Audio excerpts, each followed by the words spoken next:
Good morning. Welcome in to Hurrdat Sports Radio, here presented by Centris Federal Credit Union. That's DB. I'm Ravi Lulla. What's up, DB? How are we doing? I'm doing good. Are we good? Yeah, I'm doing terrific. Do you wonder what I'm trying to dial in on? Trying to figure out which TV to watch. Yeah. What's that? I got the iPad. I forgot to change the channel. It's okay. Don't worry. I'm on it. I got you. Were my eyes distracting?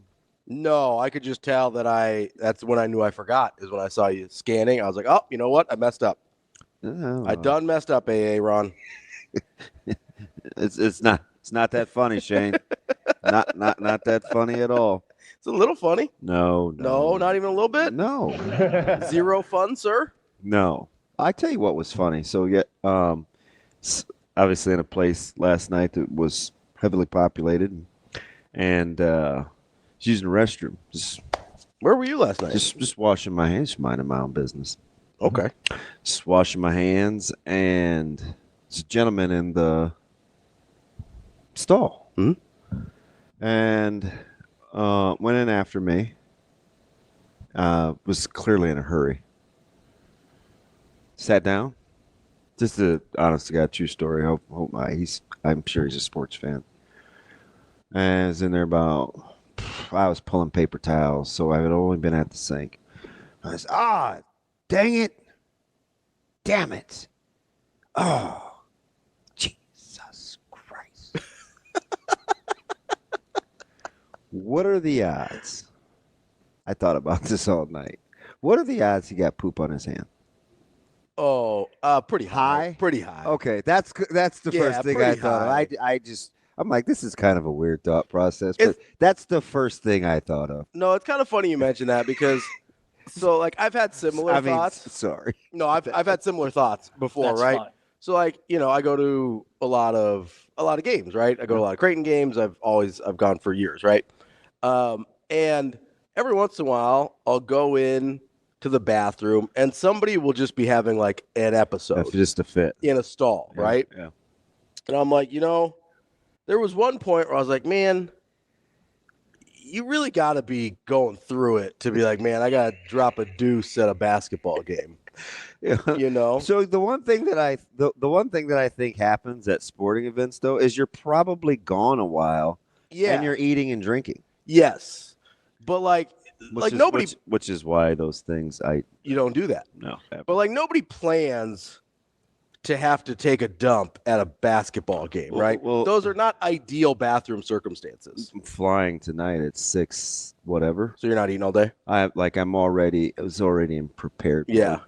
Like yes. dehydrating yourself and not eating anything. Yeah. Like there is. It just was interesting. Airport bathrooms, that's one you don't want to be caught having to drop anchor. Gas station bathrooms. And I think stadiums are third. Stadiums? Yeah, I would probably like agree stadiums with that. are up there for like I don't want to have to poop here. Now there are a couple of immaculate places for sure for gas stations. Yes, there are, but it's a pun intended. It's a crapshoot. There's a very, very popular place right by the airport in Lincoln. Mm-hmm. Sits right behind a McDonald's. Good bathroom place. It's amazing. Yeah, it is. It's like a mini grocery store, too. I imagine because it's right off the interstate, so you get the trucker access. It's huge. It's very visible. Yeah. I would imagine it does a tremendous amount of business. Oh, I'm sure it does. Tremendous. I mean, the bathrooms are fantastic. They've got slush machines. They've got... Oh, slush machines. That's a nice touch. Oh, like... I thought, whoa. Like 9. Oh, wow. They got like varieties. Yeah. Everything you need to drink. They have really good protein snack products. Like it's like a little mini. So not like the gas station across the street from our hotel in Indy. No. When you have to slide things under plexiglass, it's probably different. It's like maybe we shouldn't be staying here. Well, there's a little spot on the corner here off of Harrison. And I've kind of made it my staple because I went in there a couple of times because I wanted to see what their chicken game was like. Okay. Not doing it? No, but it is kind of become my spot because no one is ever in there. Dude, that's nice. I No, like it's the ones that are generally pretty empty. It's fantastic. I was in there a couple of days ago, and I noticed the shelves were a little barren. a little sparse. Yes. Are you the type of person, like, if there's too many cars in the parking lot, you'll try a different spot? Oh yeah. Because I will too. Oh yeah. Man, If I'm just like, I'm not. you have no idea. I've not gone into restaurants Oh, for sure. perusing. Yeah, you're like, this is too busy. I've done the poke my head in and leave. Oh yeah, like You know what I'll do sometimes? no, I'm not above any of that. I'll pull up to the door and I'll send Natasha in. I go, hey, go find out how long the wait is. Yeah. And then she'll come outside, give me a thumbs up or thumbs down. Yeah, I didn't marry anybody like that. The only finger I'd have got is the one that's going to let me know she ain't doing that.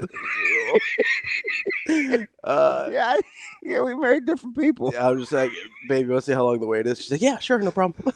It's interesting how that works. I'd try that sometime. Hey, do you want to? Oh, Nope, no, we good? Okay, cool. all right. I'll just leave this thing running off. Stay right there. We'll just keep it pushing. Man, it's wild out here. It's fun. It's tough out here. It's tough for some people. Yeah, I just I do. It's funny you bring that up because I've thought about people having to poop in inconvenient places, an inordinate amount probably. Yeah, it just kind of struck me as in a hurry, and yeah. So the other option, if he didn't get poop on his hand, that had to be it. there's only one other option. He missed? Is that he didn't get his pants down in time Nah. and he pooped himself a little bit. Mm-mm. Okay, that was my only other thought. If I'm having that reaction, No.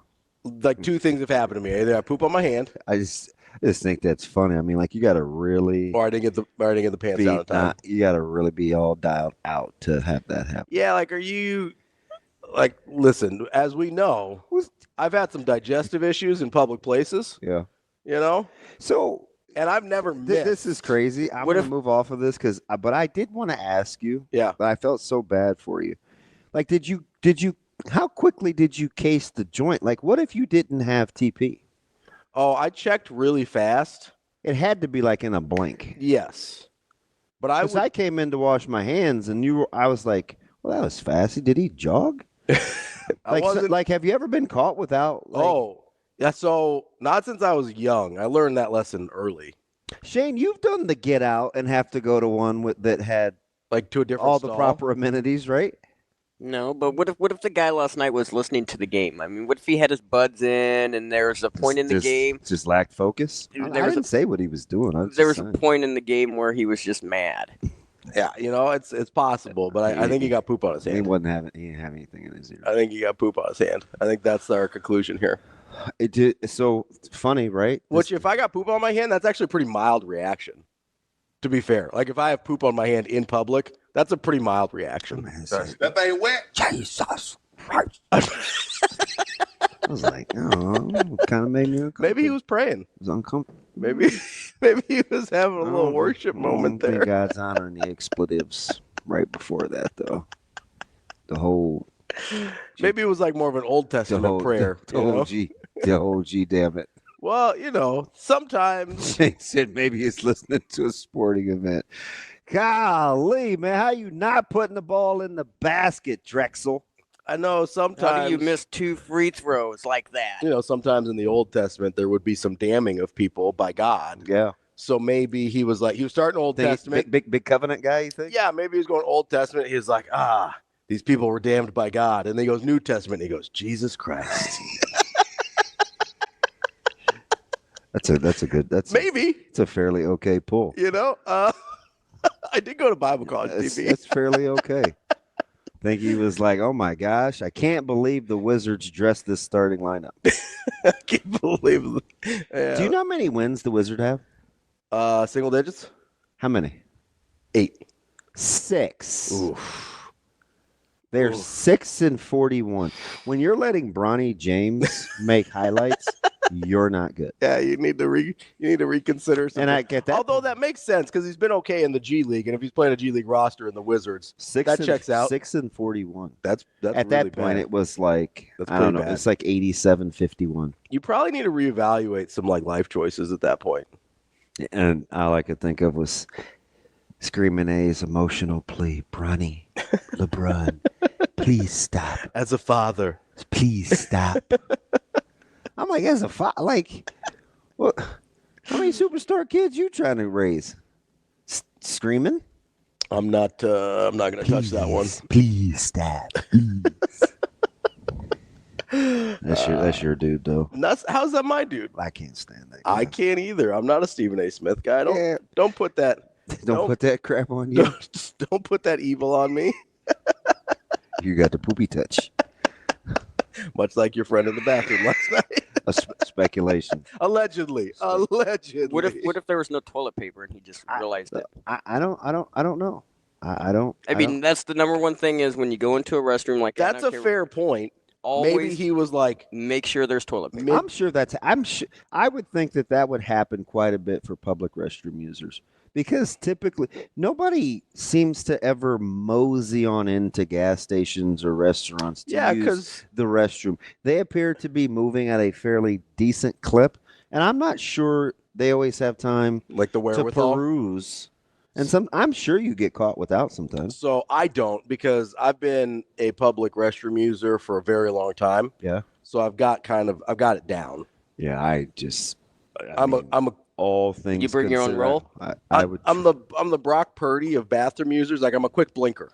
You know, I process things quickly, and I know they don't mean anything. It's a little early, but I will though. I probably do it on the plane. Like I'll get into that here in the next week or so. So, and I don't particularly love this guy, but Kiper put his first one or most recent one or whatever. I'm sorry, you lost me at who? Mel Kiper. Put out his most recent one. But I've seen this from multiple people after this came out. And that's Cleveland taking Travis Hunter over a quarterback. At 3? Are they 2. 3? Are they 2? Okay. They're at 2. And I'm sitting there and I go, okay. How would you classify Cleveland's roster overall? So the Travis Hunter thing is weird because he's not the best wide receiver and he's not the best DB.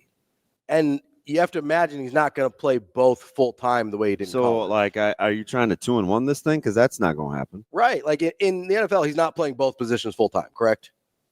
No, right. So, but I mean, I'm not sitting here acting like most people don't have him as a top 5 pick because they do. I'm just saying, I think it's interesting that. But if you're Cleveland, right, and you have, I think, an okay roster, that's fair, isn't it? Yeah. They don't have a bad roster. No. They have a bad quarterback. I mean, you probably have to upgrade at wide receiver at some point. Sure. But are you doing that with the number 2 overall pick? With the guy that's probably not the best wide receiver in the class? Probably not. When you have an opportunity where quarterback is obviously a real problem here, and you don't really, because you have so much money committed to Deshaun. It's not as bad as we think, but yes. There's some ways they can get out of it soon. Yeah. Yeah. Ish, right? Yeah. But very creative. You probably want to get a cheap quarterback. Like you talk a cheap, budget, i.e. rookie deal. But yeah, a budget, because you're not getting a cheap veteran quarterback that's going to do anything for you. Because like even Darnold wasn't cheap in terms of a rookie deal cheap, right? So if you're Cleveland, you like most of the rest of your roster, you can find wide receivers. I don't know. I think there's cheap relative to the cost of doing business. Sure. Is the Browns roster close enough where, and I know that you think you're a quarterback away? Yeah, we've grown to hate this word, but a bridge guy actually helps you, or are you just prolonging the inevitable? So that's going to be tough because we have. I think it's a tough draft at the top. I agree. I think it's a really tough draft at the top. But let's assume Cleveland can't get out of 2. I mean, what would make me draft? What would make me draft? And I'm just spitballing here. Yeah. What would make me draft like Travis Hunter ahead of Will Johnson? Or what would make me draft Travis Hunter over McMillan from Arizona? Yeah. Literally the only thing I can think of. Or you go to Iowa State. Like, sure, you go to a couple guys. Yeah. By the way, he must be really, really nice at 6'4". Yeah. But anyway, yeah. So like, the only thing I can think of is if you think you can get both out of him. The totality of the athlete, which I don't think you can. I don't know. I can't wait. I just want to watch a little bit more of the because clearly he has held up. He has. Not a big guy though. He's not. He's pretty slight, and there's already some wear and tear. He missed games in college. Yeah, he missed games last year, which is kind of my anti-Derrick Henry argument. Remember when we thought once upon a time the tread maybe too much tread was off Derrick Henry? Mm-hmm. That appears that was not the case. The greatest fallacy maybe ever. That was not accurate. Derrick Henry still has lots of tread. As good as in 2024 as he did 2018. I mean, what do you go for 1900 this year? Yeah, it's pretty good. Yeah, and how did he get such huge holes? I mean, it was incredible. So what if we talked about a lot about this with Nebraska this year, right? Where if you don't have the element of QB run game, it makes it really hard on your running backs. Mm-hmm. In the NFL, when you do have the element of QB run game, I think especially with a guy like Lamar, which I get there's one of those, or maybe two now with Jaden, but Lamar's sort of different as a runner, then I think it makes your life dramatically easier. Interesting. Yeah. Like if it works one way, it should work in the reverse, right? I'm with you. And we want to get into this next segment as we talk Nebraska basketball and what happened at Nebraska basketball last night. But I'm convinced after watching last night's festivities, I'm even more convinced that my number one pick for development is back to my number one pick. I almost let all you guys talk me off of it. Everybody had some great picks. I'm going with Raiola. You didn't like his passes to Harburg? So I have to be very careful because I don't know enough yet. Sure. I just know a couple of basic premises. I want one of my best players to be able to be coached the hardest and to be the most disciplined. Mm-hmm. And I think I don't know if there's any direct correlation, but as a mental exercise, when you stop feeling like Nebraska's best, whoever you thought their best players were the players that didn't get after it the most, is probably when it started to go south the fastest. So I do think, and now that's anecdotally. Sure. Right? I would say that about just about. To be like especially the younger they are. Mm-hmm. Right? Yeah. It's what I say about Braylon Warren all the time. Like, you got to stay on that guy. Mm-hmm. Stay on B. Good kid. He can handle it. Don't let him skate early. Because if he can elevate and be coached hard, then everybody has to then we got something. Yeah. Because everybody can look around and be like, well, if he's getting coached hard, what do I expect? Yeah. Right? I mean, and he was getting drilled. Yes. Right? Yeah. So it's like, and he was a young guy, sophomore. But anyway, so that's like, I mean, he does a lot of things in the offseason, and I'm not saying he can't do his job, but he's very busy doing a lot of other things. I don't know if that can be like the poster child if you're not laying it on the line all the other time. Like, I think your teammates have to know that, especially if you're a young guy. Yeah. So I further am cemented in Raiola. Dylan's got to be the guy. You still going? Who was your guy? Keona Davis? No, Van Poppel. Mine was Keona. Mine was like You wanted a big. Yes, I wanted a defensive lineman. I wanted Keona. Like, I want a defensive lineman that's like wrecking games, and I think Keona Davis has that physical ability. I know you'd love his frame. And I think that's a guy that you can, if he develops the way I think he's capable of, that's a guy that can wreck games. Because Nebraska, as good as like Ty Robinson has been, wasn't really a game wrecker. Really, really good defensive lineman. Yeah. But you really haven't had. I watched him pretty close the last couple of days at the Senior Bowl. Yeah. Yeah, he is a large person. I said this when they put out the single-digit number photo. He looked so much bigger than everyone else. And like, he's a giant. I think he only came in at like 296. Oh, he came in light. But it seemed bigger than that. Because he was. I have to go back and double check. What, 310 during the year? I scanned through all the measurements, but he's just a massive, thick dude. Huge human being. Did you watch any of the Shrine game last night? No, I was at PBA. Yeah. We'll get to Nebraska basketball finally off the losing streak with a ranked win over Illinois. That and so much more. So funny that it's Illinois. We walked through this whole scenario. We did the whole thing. That's DB. I'm Ravi. Lulla. Don't forget, my fighting Mick Cronin's won again. On a roll, baby. More Hurrdat Sports Radio coming up next. I'm Ravi Lulla here on the Pillar Exterior stage, reminding you to buckle that seatbelt. It prevents injuries and saves lives, but only if worn properly. This message from the NDOT Highway Safety Office. DB. Big NDOT guy. We love the NDOT. We were got to see them have who was clicking at the Nebraska game last night. Were you enamored that it was so star-studded?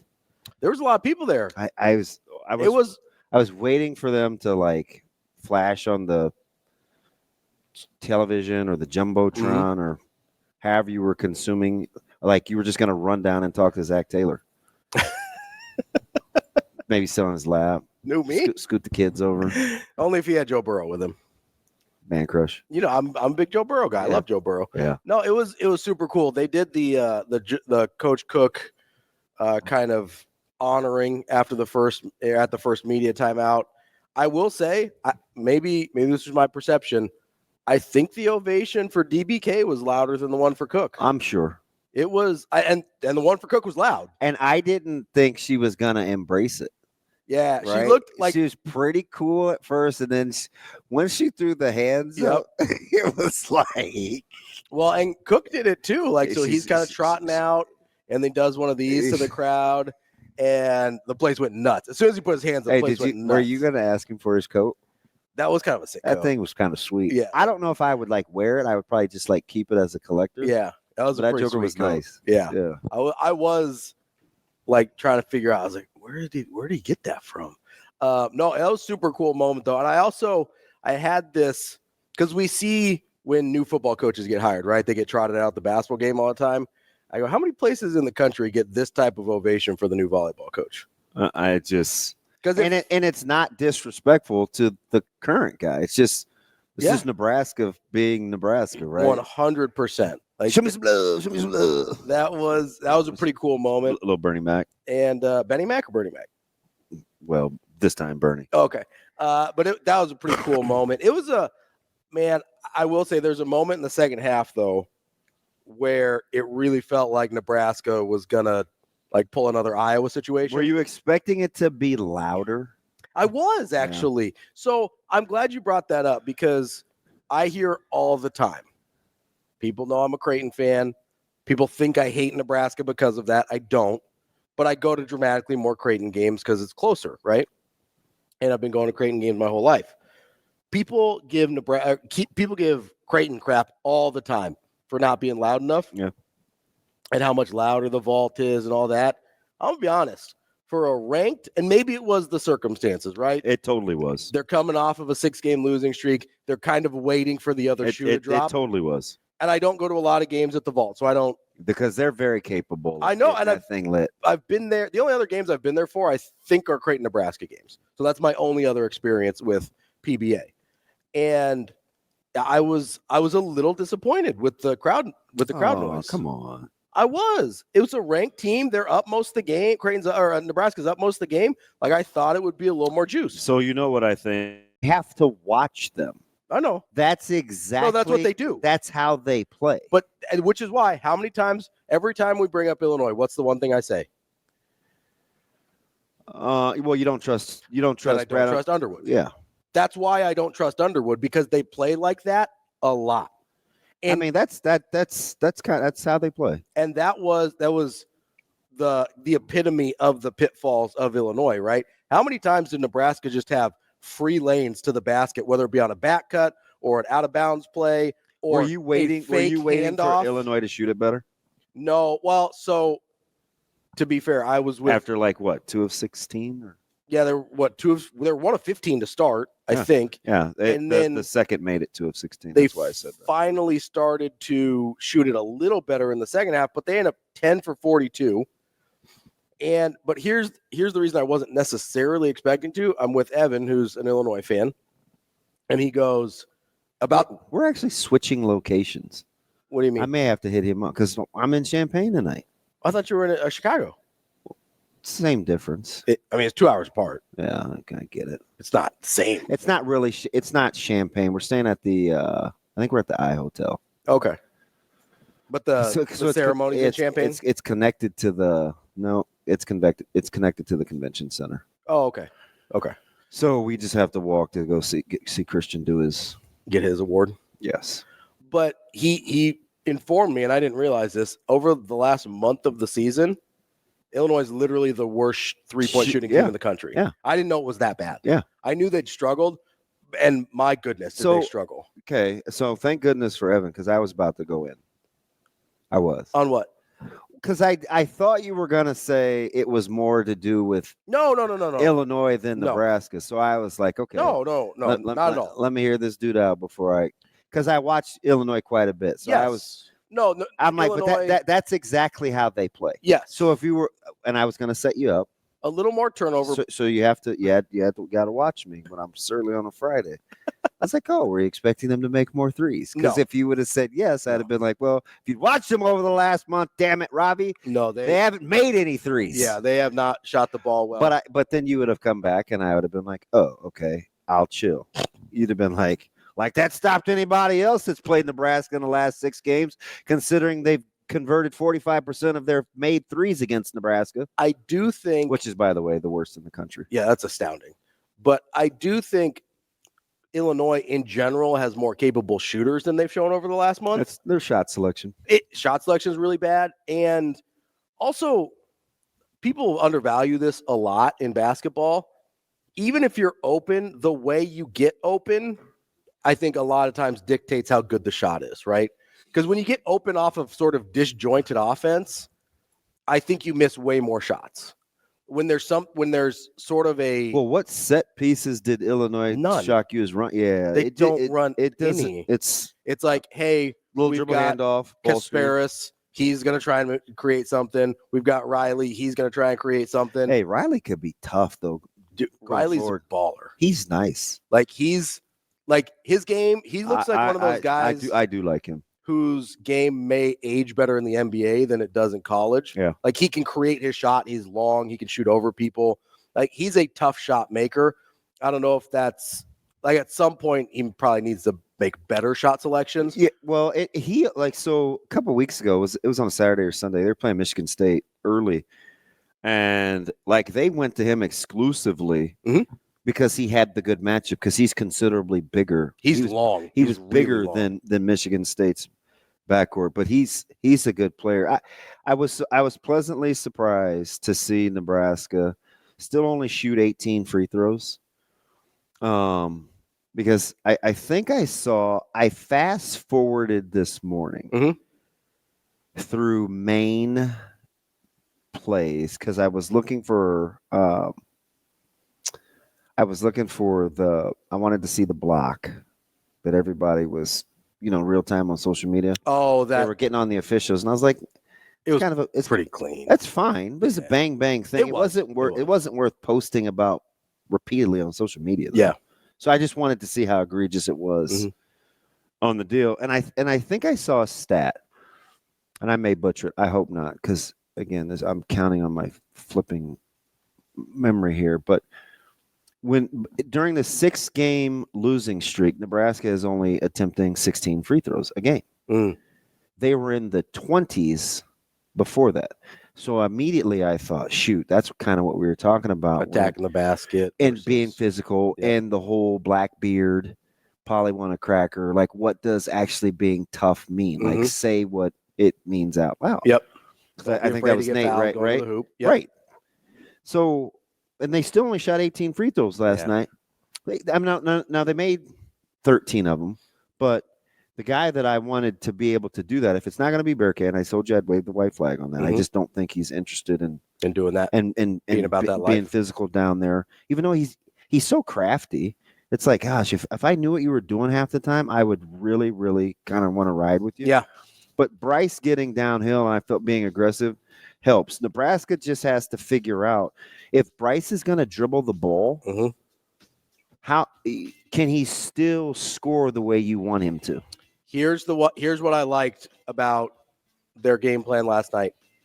How many combined threes did Bryce Williams and Juwan Gary shoot? Not a ton. 2. Yeah, not a ton. Bryce Williams shot 2. Juwan Gary shot 0, which that's a good number for Juwan Gary. That's what's not a good number?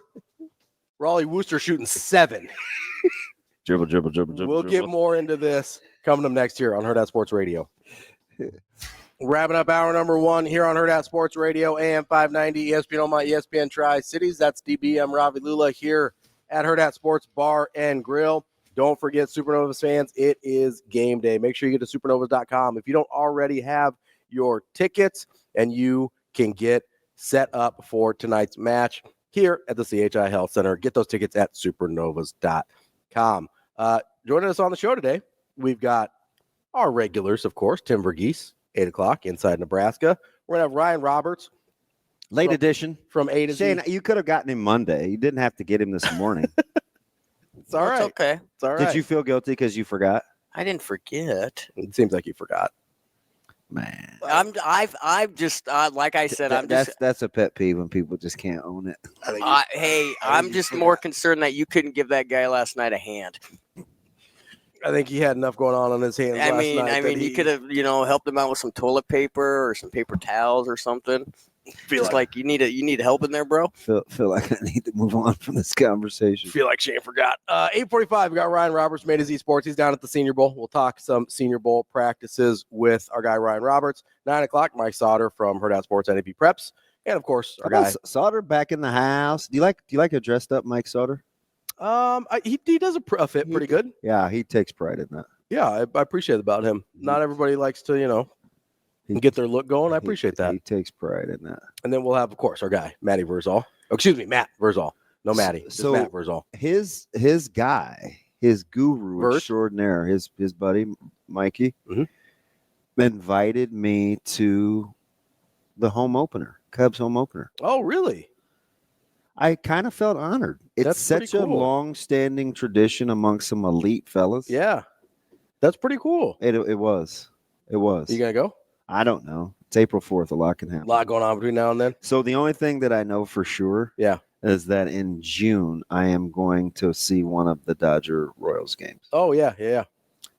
Mitch Sherman's planted the seed, and we were talking to him Wednesday. JB's Tuesday. JB's gonna handle the rest, and I told him I'm gonna bring him a surprise guest that wants to go down too. Who's that? I'm not getting into that. All right. And I'm so dumb. I originally I'm not getting into it, but yeah, which could be kind of fun. Yeah, just like a 1-day quickie. Yeah, it'll be good. Kansas City's nice like that. You can make a little quick trip. Yeah, the problem is, as I already talked myself out of some things, because where I would like to stay is you can't really stay any place close to the ballpark. Yeah. It's worth a damn. Yeah. Which is part of the move, not to move, renovate, But I do, if all else fails, the only good gates, which is, I know it's overrated, so I don't save your tourists, save the gates talk. And the first Glacier Clinic that I ever went to, we stayed at a hotel across the street, which then turned into a Cocoa Keys, which then turned into, I don't know what it is now. It does not look tremendous across the street from the K. Yeah. And there's like a knockoff Sizzler across the street. What's a knockoff Sizzler? Just kind of what it says. It's a fake Sizzler? Yeah, it's somewhere between Ponderosa and a Sizzler across the street from. I'm unfamiliar with Ponderosa. I forget you're 12. I'm not 12. Shane, do you remember Ponderosa? No, because Ponderosa, Bonanza, Sizzler. Oh yeah, Bonanza. I know Bonanza. I know Ponderosa. Sizzler. Yeah, Ponderosa, Similar concept. Okay. Yeah. So there's versions of. It's like there's versions that are worse than Sizzler. It gives me Sizzler vibes when I see it. Okay. Now, granted, this was 7 months ago, so it could be something completely different. But you remember, I seem to have almost been in Kansas City every other weekend for a while. Yeah, you like to spend some time in Kansas City. I do. So my Fogo de Chao was there too. Somebody asked a question in the chat, and I had an immediate reaction, but I want to ask you. Hey, don't be all soft now. You got any conviction in it? Yes. All right, then ask away, because if you're gonna let me sway you, I'm kicking you out. Brandon asked, "Is Bryce Williams gonna play himself into being a late first rounder?" He could. My thought was no, because he's too small. Well, Bryce Williams? Yeah. He's like He's very, very slight He's for the slight. way he's very, very slight for the way he plays. My issue is He will get knocked off the ball quite a bit. my issue is he's pretty slight. His age isn't going to do him any favors. Yeah, because he'll be 24 by the draft. Hold I think. that thought. Yeah. Just real quick, the rest of the thought. Mhm. Let me ask this real quick. Do you feel like with older guys that the NBA will be less apt with guys staying longer through this COVID stretch Mhm. and still being good players? Do you think the NBA is willing to overlook a couple of older guys? I think so. Because what do you saw do? it with What do you do? Baylor last year? And what do you do? Shireman, Yeah, and what do you do with a guy like Broom for or sure. Or Sears? Guys that have been around for. Yeah. Sears isn't an NBA player. No, I know.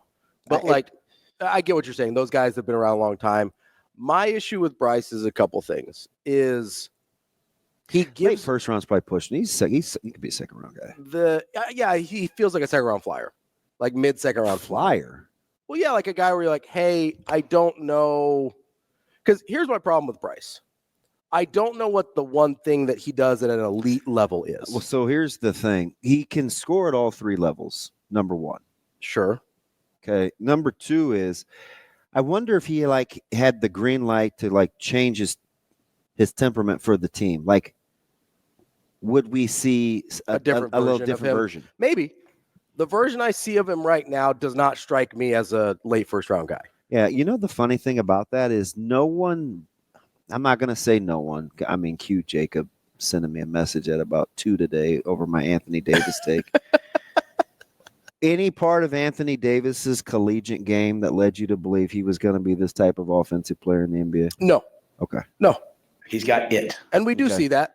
Okay. We do see that, where Anthony Davis's thing was he's going to be an elite defender. And because remember, he was 1 of 8, and he famously went to Cal at half and was like, I know I suck offensively right now. Mhm. I'm going to get every rebound and block every shot. Yeah. And he famously goes 11, 11, and 11 or whatever he went. 11, 18. He came out and he was going to be an elite defender. That was going to be his calling card. And you would take what you could get on the offensive end. He turned into a very good offensive player. Once he got to the NBA, his first couple years, he was literally the worst mid-range shooter in the league, became efficient in that area so that it wasn't an albatross. So I get it. It happens. The unfunny thing about that Kentucky game? What's that? Go back and look at the year. I know exactly what I was doing. I was about 18 drinks in my misery because 2012. That was at the end of the beginning of the end. Yeah. Yeah.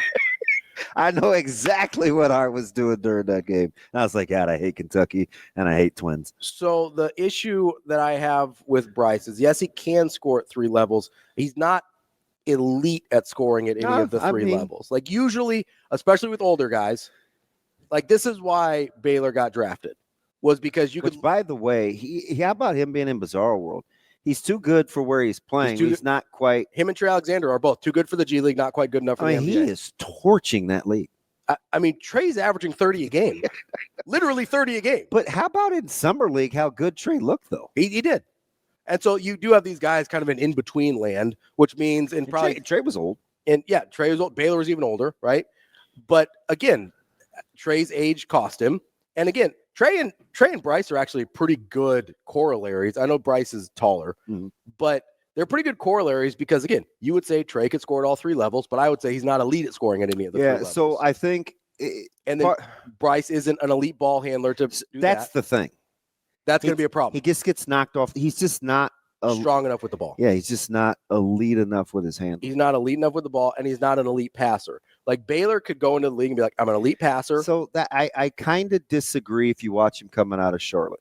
Okay, go back. No, I'm dead serious. Okay. I told Jacob. I'm not going to pretend like I watched him a lot of Charlotte. Jacob just he just did another beauty with Omaha basketball. But I remember really vividly the one that he did on Bryce when he was coming out and he had all these cut-ups.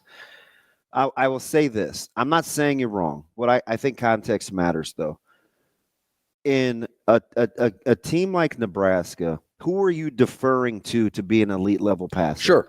That's totally fair. And in the confines of the offense. So I'm not hung up on that. I'm not either, but I'm just saying if I'm an NBA scout and I'm looking at, okay, what's the trait that he's got right now that makes me want to take a flyer on him in the first round or take a shot on him in the first round? Flyer's the wrong word for that.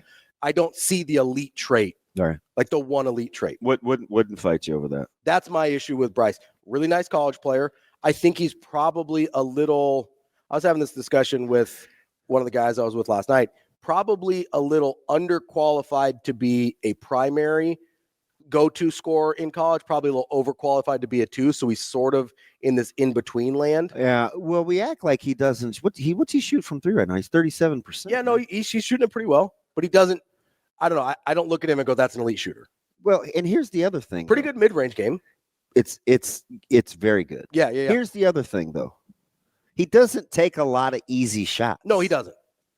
And because, again, he's probably an overqualified 2, he's forced into taking difficult primary scorer shots. And I don't know that he's. I mean, he took some tough contested. Well, especially in overtime last night, some of those mid-rangers that put the game away for Nebraska were really tough contested mid-rangers.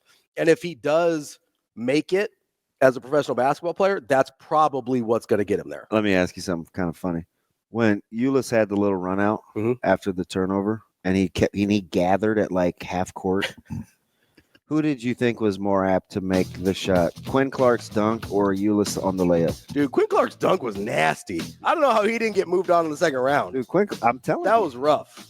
Quinn is tough. But they played favorites. Yeah, I mean, Harburg didn't even make a dunk in the first round and got moved on. They played.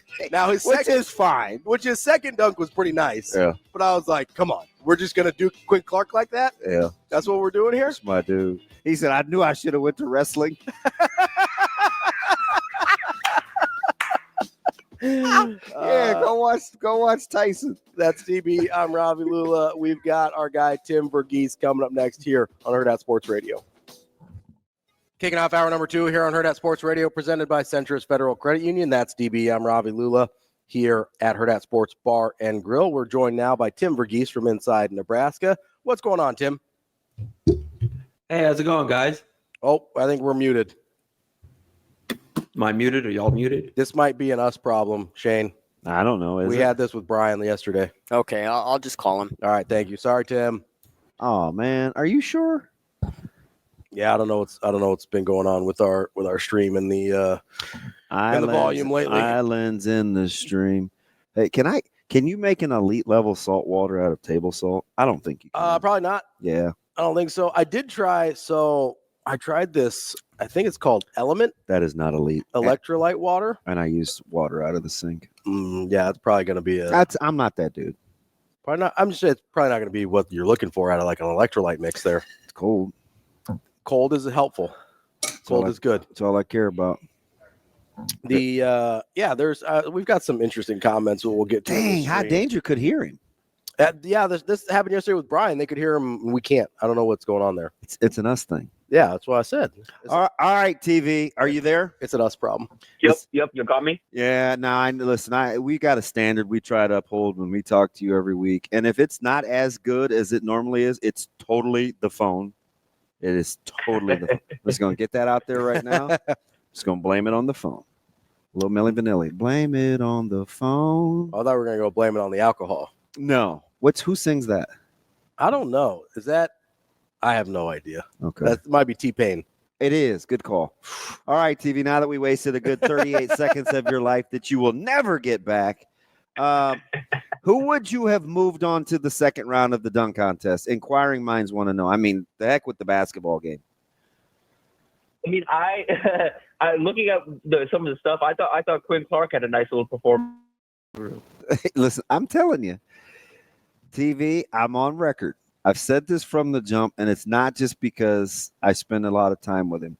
If QC ever says to himself, this is absolutely what I want to do, and I'm pot committed, he's as good as it gets. He's a good route runner. He's long. He can high point balls. He's explosive. He's fast. He's a little young.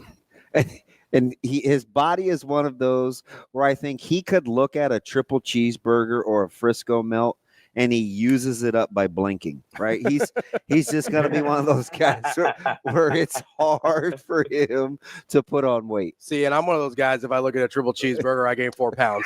So we're a little different there. He just has one of those. He was over one time, TV. He left at like 11 to get donuts. And I'm like, Quinn, it's 11. There's nothing fresh. I got that sweet. I got a sweet tooth, Coach. It's like, I'm just telling, like, I'm a huge fan. I think you're spot on there. Yeah. I'm excited to see kind of his continued development, especially I think in the room with the guys that kind of look like him and kind of move like him, and he kind of learns. I mean, I think it's a cool opportunity for a lot of these young receivers in particular to learn from Jamal Banks and Isaiah Nair, and now Dane Key and Isaiah Hunter, and even Barney to some degree, who's a really good practice player. But for sure.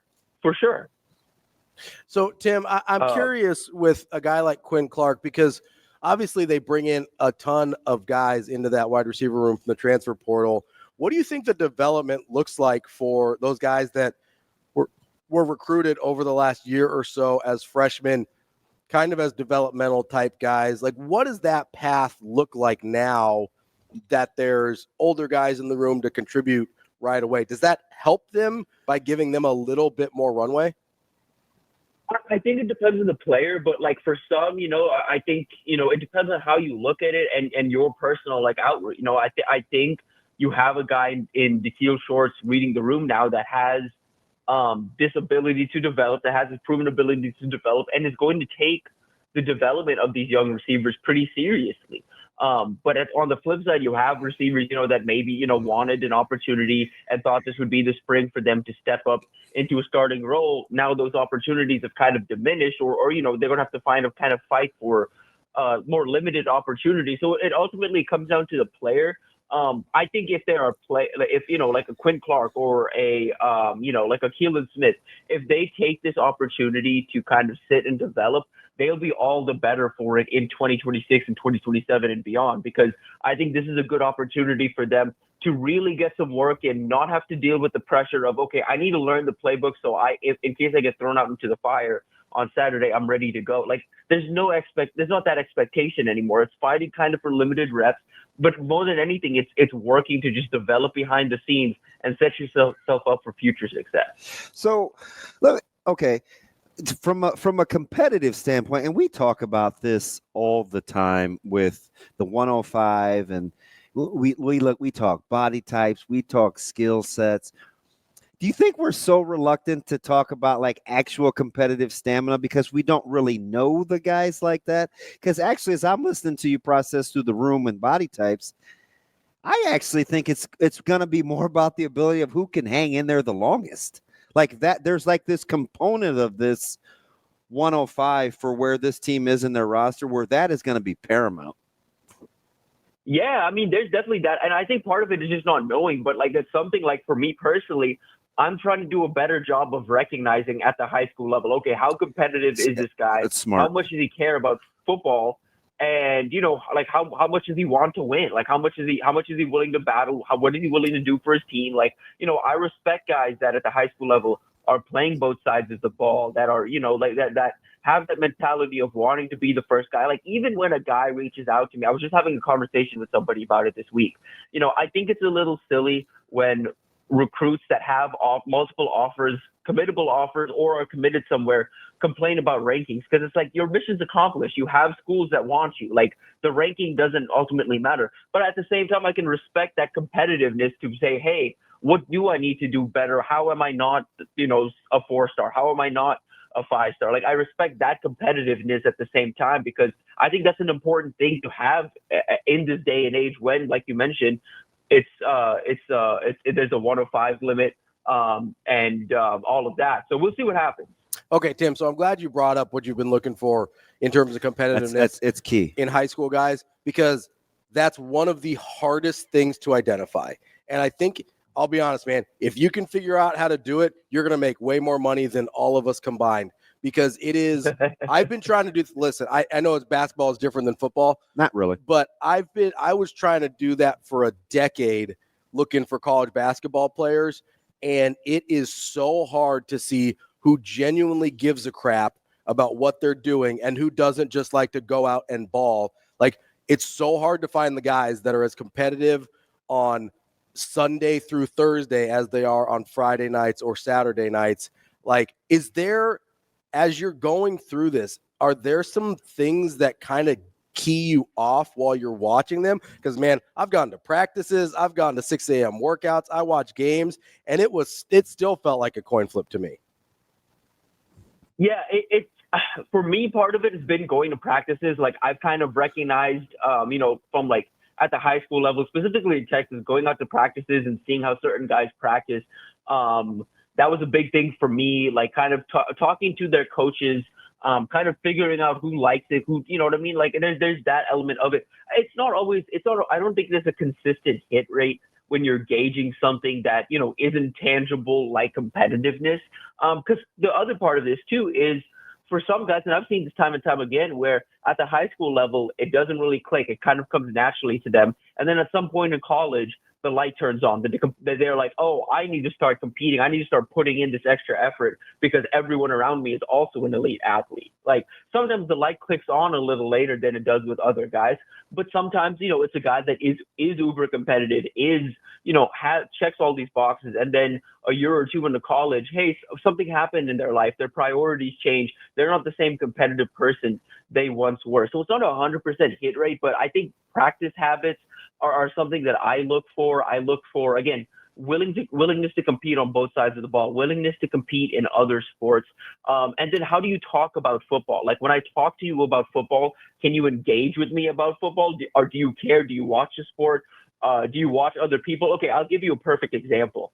I got Henderson. Well, I was going to say I got one right off the top. I got one. No, it's your segment, but you know who's exactly like. Let me go. You go first. So for me, it was Keyshawn Henderson. He won MVP at the All-American Bowl a couple of weeks ago. He's an underclassman, 2026, going to Houston. This kid played receiver as a freshman in high school, played safety on the 7-on-7 circuit, and now is like being recruited and is seen as a quarterback. He won MVP for playing quarterback in the All-American Bowl. Before the game, talking to him about the room he's got, we were like, hey, just like, who are your favorite receivers to throw with this week? And down the list, from receivers to tight ends to running backs, he's giving you like a complete scouting report about what each guy does well, what he's liked about working with each guy through the week, and, like how he plans to work with those guys in the game. Like, that's after 4 practices. So, Tim, it's funny because as we're having this conversation, there's a guy that you and I have talked about, and that DB and I have talked about quite a bit, that I haven't been in love with his game tape, but something that he tells me about Christian Jones all the time. I was just going to bring him up. Is that he's never missed a rep, right? Never missed a practice, never missed a rep. And that's the funny. thing where I sit here and I go, okay, would I have loved for him to jump off the page a little bit more on his tape?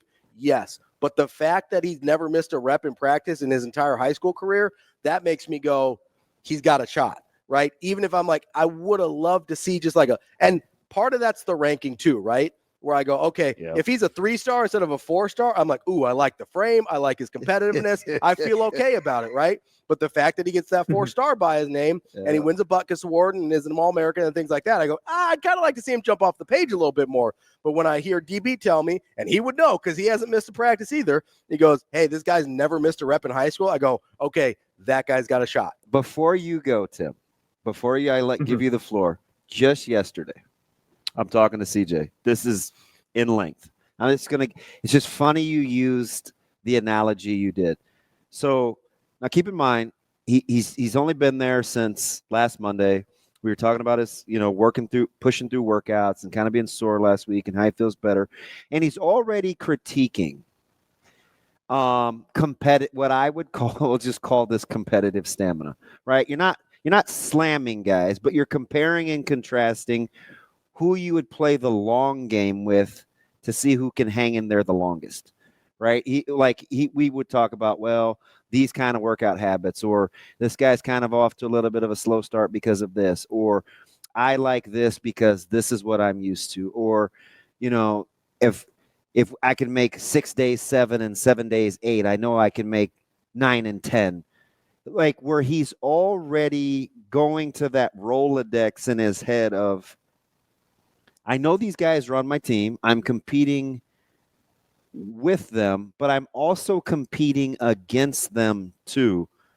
Like, I think that's just part of the process he enjoys. And it helps him when you do want to see the 10-8 at then 209 pounds or, you know, the more tackles for losses or the more splash plays. Because sometimes I want to see that too. Mm-hmm. But he's never going to be a 6 either. Yeah. Do you know what I mean? So Right. as he continues to mature, like, I'll take the competitive stamina side.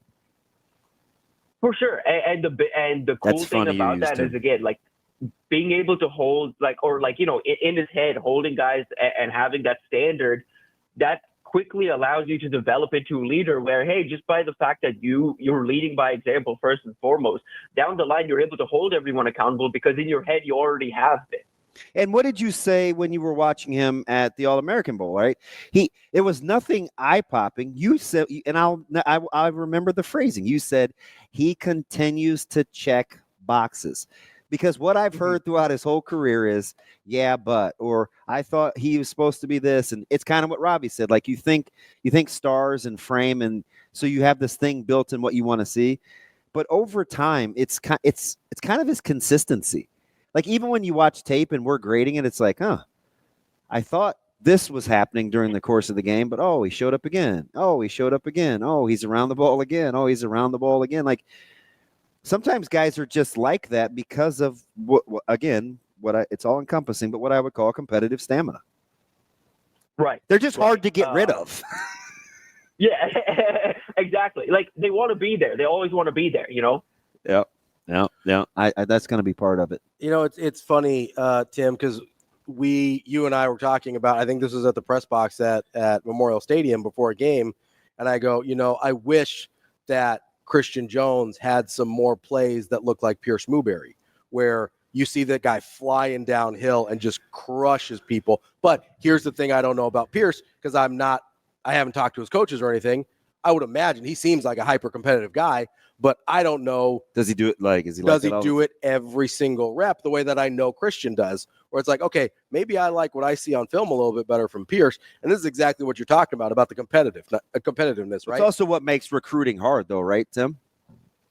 Yeah, absolutely. And like, I mean, again, I'll say this too, like, for guys like, you know, Pierce and Caden, I think for them, the fact that both those guys play both sides of the ball, despite even as seniors, like when, hey, okay, our recruitment's done, we're trying to preserve ourselves for college. Both of them risked injuries and dealt with injuries as seniors, but played both sides of the ball, wanted to, like, we're willing to adapt to a new offensive scheme. Like, we're willing to do all of these things that they didn't necessarily need to do as seniors because, you know, for them, their mission was accomplished. They were both committed to you know, D1 universities. They had everything that taken care of that they needed to, but they still kept going out there. They still took that Millard South game personally. They still took, tried to make a run at the playoffs. They still tried to accomplish as much as they could as seniors, despite injuries and all these things, because they're both competitive individuals. I think Nebraska's done a really good job in this 25 cycle of, hey, it's not 100%. It's not a consistent hit rate or a perfect 100% hit rate in this class. But for the most part, you found guys with this competitive ability and this ability to, like you're saying, to just keep coming, to stick around, to find ways to play. And I think what helps about this is when you're Matt Rule, when you have a 105 roster limit and you're trying to figure out who to cut, the guys that are competitive are going to find ways to stick on that 105, whether that's special teams, whatever that is, they're going to find ways to stick on that 105. Yeah, he's not in Idaho yesterday if he's not looking for competitiveness. Yeah. Right? Yeah. I mean, Yeah, no doubt. That's just the way that it goes. TV, let me ask you something about we're talking about this transformation with the roster and the way it looks now in terms of numbers. How much of this upcoming spring will be an anomaly versus how you think this will be how Nebraska will conduct business going forward when it comes to their off seasons? Well, I think this is going to end up being an anomaly just because I think it's going to be more Yeah, because it's going to be more cutthroat than it will be in future years. Like, I think there are going to be, next year, for example, I think they're going to be one closer to the 105 limit where, okay, you add some guys to the portal and through high school recruiting. And yeah, they probably will maybe have to cull the roster again next year and maybe take away, 5 to 10 guys off the roster before they readjust. But it's not going to be like this year where you have to cut like 20 plus guys, and it's not going to be this thing where, okay, every single practice, there's pressure on you to perform to the standard.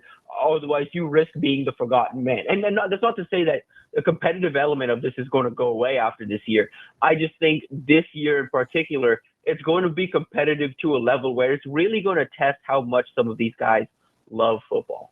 Tim, is that like a blessing in disguise for Nebraska? Like, could that forced competitiveness low-key be the thing that pushes them over the hump? Because you just don't have room to carry guys that aren't like that anymore. Right. No, definitely. I think it ultimately could be a better thing, but it ultimately could be one of those things that you have to really toe this line very carefully. And I think so far, just talking to people, I think Nebraska's done a really good job of towing this line and keeping everybody, like in the know and relatively understanding of their position. But there is this level of, hey, distrust could potentially form over, okay, I've been told I'm safe, but every time we're out there on the field, it doesn't feel like I'm safe, and so there is this element where, okay, there is this world where, guys are having an eye over their shoulder and an eye over the back to see who's coming for them, to see, are they safe on the roster. I think Nebraska is going to ultimately get through this and be better for it long term, but you do have to toe this line a little. That's funny. I just was listening to, it must have been on accident, but I was listening to Pat McAfee yesterday. And he was talking about the fear of getting cut and guys that he was always around and he used Adam Vinatieri as an example. And he's like, this guy would think he was going to get cut like every day. And I'm like, you're delusional. But he said it was part of the delusion that keeps guys, the fire, that keeps guys like that. So I guess the balance would be, and LP was a lot like this, right? Like Lawrence was a guy, you guys, who was, even though he was as talented as he was, it had never been easy. So he never wanted it secure. Easy. He was never secure, right? And it's just interesting. Like when your best players are like that, it forces everybody else to be like that. It just gives you a chance. Yeah. I want to do this exercise, Tim, and I don't know how long your Rolodex goes back. I know you've covered so many teams, but I'm just curious in doing like an anecdotal kind of study where we first felt like Nebraska's best players weren't their hardest workers. And just to see what the correlation was in success and lack of success from the program across as a whole. Do you know what I mean? Like, I just think at the end of the day, we'll find some not so coincidental coincidences. You know what I mean? Yeah. And again, I think part of this too is the coaching staff and what the coaching staff demands. For me, I wasn't covering the program, for example, but like the stories you sometimes hear from the Riley era at times, and I was here for the Scott Frost era, and I had an outside eye kind of in, and there were times under both of those where like the JD Spielman stuff, yeah, stuff like that, where it's like, okay, I don't know if these guys, like certain guys, like, hey, this is their best player, but I don't know if he necessarily loves football. Like I'll say this, like one that comes to mind for me, I feel like the light had to come on for Lamar Jackson under Travis Fisher. Interesting. That's a good one. That's a good one. DB, when you said that, I'm thinking back and I go, okay, the last time I feel like their best player may have been their hardest worker, I went Rex Burkhead. No, Amir. Okay. Amir was after that. Amir was after. So Amir. But that's probably the last time. That's a decade ago. You think? I'm telling you, Tim. And you know what this started? And this is not this is totally it's fair but not fair to Dylan. I'm watching Dylan kind of do his thing, and I'm thinking of the Chiefs locker room and stuff like that, and I'm like, I'm okay with all of that as long as he still grinds. Like his players, his teammates, I think need to believe that this guy's going to lay it on the line all the time for all the other stuff to still work. Because over time, if he doesn't continue to develop, it eventually will eat at him. It'll come up. It will reveal itself. That's where this whole thing started. For sure, yeah, and I think Dylan, like, and by that's why he started his career the way he did, is kind of leading by example first and doing the right things behind the scenes before naturally kind of ascending into that leadership role where, hey, he is kind of the face of the program. And I think people recognize that. Ty Robinson just talked about that. Yeah, in his interview. Tim, we appreciate the time. As always, great stuff. We'll talk to you again soon. Yes, sir. Appreciate y'all. Thanks, TV. More Hurrdat Sports Radio coming up next. Welcome back, Hurrdat Sports Radio, AM 590, ESPN Omaha, ESPN Tri-Cities. We're here on the Pillar Exterior stage. That's DB. I'm Ravi Lulla, and we had a great conversation with Tim Verghese here just a minute ago. Might have gotten better off air. It might have. We were having a discussion about guys. Tim's fault. It is Tim's fault, which is a good thing.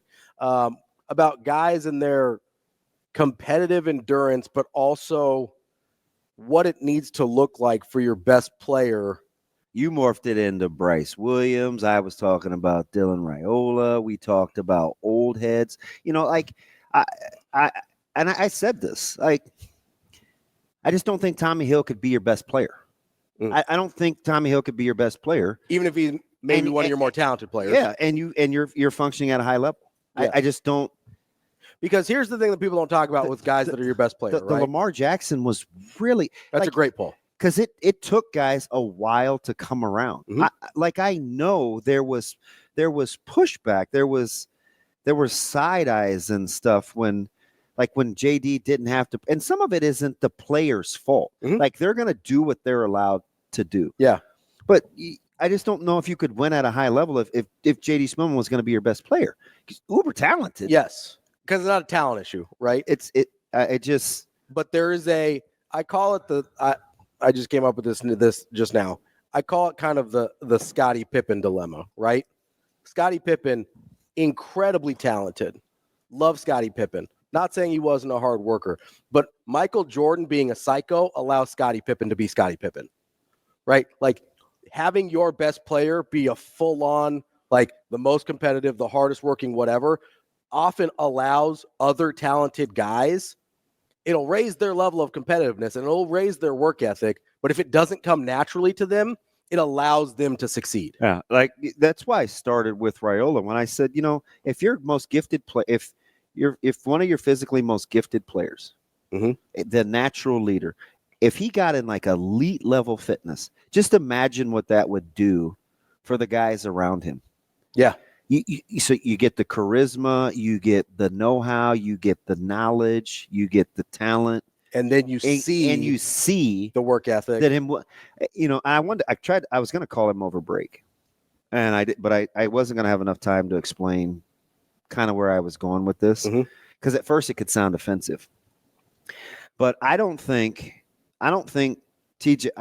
Tommy really took flight as a guy. Frazier? Yes. Yeah. For multiple weeks. Sure. And he didn't start right away. You know, for multiple weeks. They're early on, and he'll tell you. Like, you know, there were the dehydration issues, and sometimes they would, you know, they put a towel around him, or, you know, they would wet him down. Like, it was just the practice. They were brutal. Sure. Right. Yeah. So I'm not saying that. Right. But what I'm saying was when you see that out of a guy that should end up being your best player. And you see other guys that are like, won't go take a bathroom break and they'll go poop in the grass because they don't want to. No, they don't want to miss reps. I know. They don't want to miss reps. Yeah, I know. It was far. It sounds funny, right? It was far when you're out there on the. So you're doing whatever you have to do not to miss reps. So right, people will just naturally gravitate towards that. But over time, as he pays a price, and then it's like, oh shoot, this dude's really good. And he's tough. Here's a good example of this, right? So by the end of it, so that's how it started. Yeah. By the end of it, his toughness and competitiveness is probably what won him the job over Brook. Everybody's favorite attribute. Right? That's funny. Yeah, 100%. Like, that was the difference 100%. between him and Brook at the end of the day. 100%. Was people believed in his toughness and competitiveness. But I bet, yeah, you're right. It didn't start like that. And it started dramatically different, where you're kind of like, what's going on with this guy? Yeah. Right? Like, so it doesn't have to be one or the other. I will say that's probably an outlier in sense of, if you don't see it from a guy early, I don't feel like it often develops. Usually guys are like that or they're not. I'll give you another one. What's that? I think AG was like that. I'm on. Mm-hmm. I think he progressively learned to pay a price. Sure. But was it because that standard had been set already in the room? You'd probably have to ask him, but I would say yeah. That probably has a factor, right? Yeah. It's harder when you're on the front end of it. Like, it's harder for Dylan because he has to set the standard, not meet the standard. Yeah. Right? Yeah. I bet you AG is a guy like uber talented. Yeah, obviously. Yeah, 100%. I bet you he's a guy that would tell you he would consider toughness a skill. Like, he got tougher. You can develop it. He got tougher. I think you can develop it. People argue that all the time. But, man, if you're not wired that way even a little bit to start, I don't know if you, like, it might be a skill. I mean, he became a bell cow in a brutal weather place. Yeah. And did it over and over and over again. My man could run counter and G sweep. You know, you talking about here or at Green Bay? Green Bay. I believe still their all-time leading rusher, right? Right. I think. But different than when in Seattle. Yes. Yeah. Different 8 weeks into the program than he was 8 days into the program at Nebraska. Like, Sure. I don't know. Like, I say all this to say I believe now more than ever that I would start with one of my best players and his development off the field and attacking the offseason is the most important in terms of development. So I had this conversation with Jake, my guy that coaches down in Carolina. Yeah. Because he's been Bruins Jake? Yep. So he's been, I've been helping him kind of put together his rosters and figure out what he's looking for and things like that. And I think this is true at certain Division I levels, but especially at the NAI level, I tell them all the time, you're going to have to give up something, right? Because if they were perfect players, they wouldn't be playing NAI ball. That's just what it is. Whether it's academics, whether it's like great skill, not enough size, great size, not enough skill, whatever it is, you're giving up something. That's why they're at your level, okay? That's not a diss. That's just the truth. And so I go, you have to figure out what thing you're okay being the yeah, but. Like, what is that person's yeah, but? What he figured out this year is he needs guys, because he found a bunch of skilled guys this year, guys that had good size, good athleticism, pretty good kids. His yeah, but was, man, these guys don't care that much. They just don't care that much about, and not even like they liked basketball, but they're kind of like let's just go ball. I think all coaches have to rank non-negotiables. 100%. I think you have to slate non-negotiables. It is more dramatic at certain levels, right? Because you're going to be dealt those. Yeah. Like Ohio State gets to deal with fewer non-negotiables. Well, it's still relative. But there are still things, right? Well, it's relative to what your culture can bear. For sure. So Ohio State isn't any different than Western Kentucky. Sure. It's just relative to what your culture can bear. And so I go, okay, so we learned this year, I go, okay, so the thing that you cannot bear, you can deal with a guy that you can deal with having an undersized 5. Maybe you got to trot a guy out there that's 6'4" instead of 6'8". Maybe you can deal with a point guard that got a great handle. Jump shot leaves a little bit to be desired. What you can't deal with as a coach, because you'll want to quit, is guys that aren't competitive enough. So that's the non-negotiable now. And now that you know that, but some guy like, so I think ideally where Coach Rule would like this culture is it would weed that out. For sure. It weeds it out naturally. And that's kind of what I was asking Tim about. That's where the MAC games start. That's where picking different teams starts. That's where, you may think this guy's really good at this, but you also need a guy that's going to show up on time. You also need a guy that's going to get points for all the other stuff. So the more well-rounded the culture is, the more it weeds itself out. That's why I think this 105 could be a blessing in disguise, because you're forced to weed guys out one way or the other. And if you're forced to weed guys out, I know what kind of guys Coach Rule is going to ride with. Like, I feel like I do. Yeah. And not only that, but the guys that are left, because Tim talked about the pressure of having to perform every day. That's a good thing. Oh, it's because it's if you have to have the pressure of performing every day in practice, now, then what do you care if you're down 3 at Iowa? But full disclosure, though, it's much easier to say than it is to do. Oh, it's not for everybody. Because you're sitting next to one of the most competitive people on the planet. I know. You're a little bit of a nut job. But I'm telling you, guess where the last place I would pick to go if I had to relive a portion of my life? Where's that? It would be college, where I arguably had my most success. Mm-hmm. It would be the last place that I would pick. Because it was a fight every day. Every single day. Did that make you better? Sure. But you hated it at the time. Oh, yeah. But it made you better. Yeah. So we can sit here and say it like, oh, it's not easy. But I'm just telling you. And I'm glad I don't have to do it. That was a place where you had to be on all the time, every day, or you literally got hurt. Yeah. So, like, it was tough.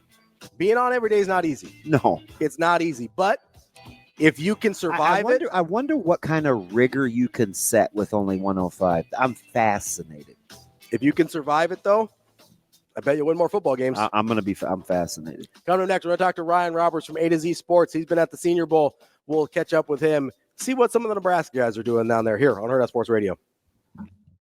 Wrapping up hour number 2 here on Hurrdat Sports Radio, AM 590, ESPN Omaha, ESPN Tri-Cities. That's DB. I'm Ravi Lulla here at Hurrdat Sports Bar and Grill. We're joined now by Ryan Roberts from A to Z Sports. He's also a scout for the College Gridiron Showcase. Ryan, how you doing this morning?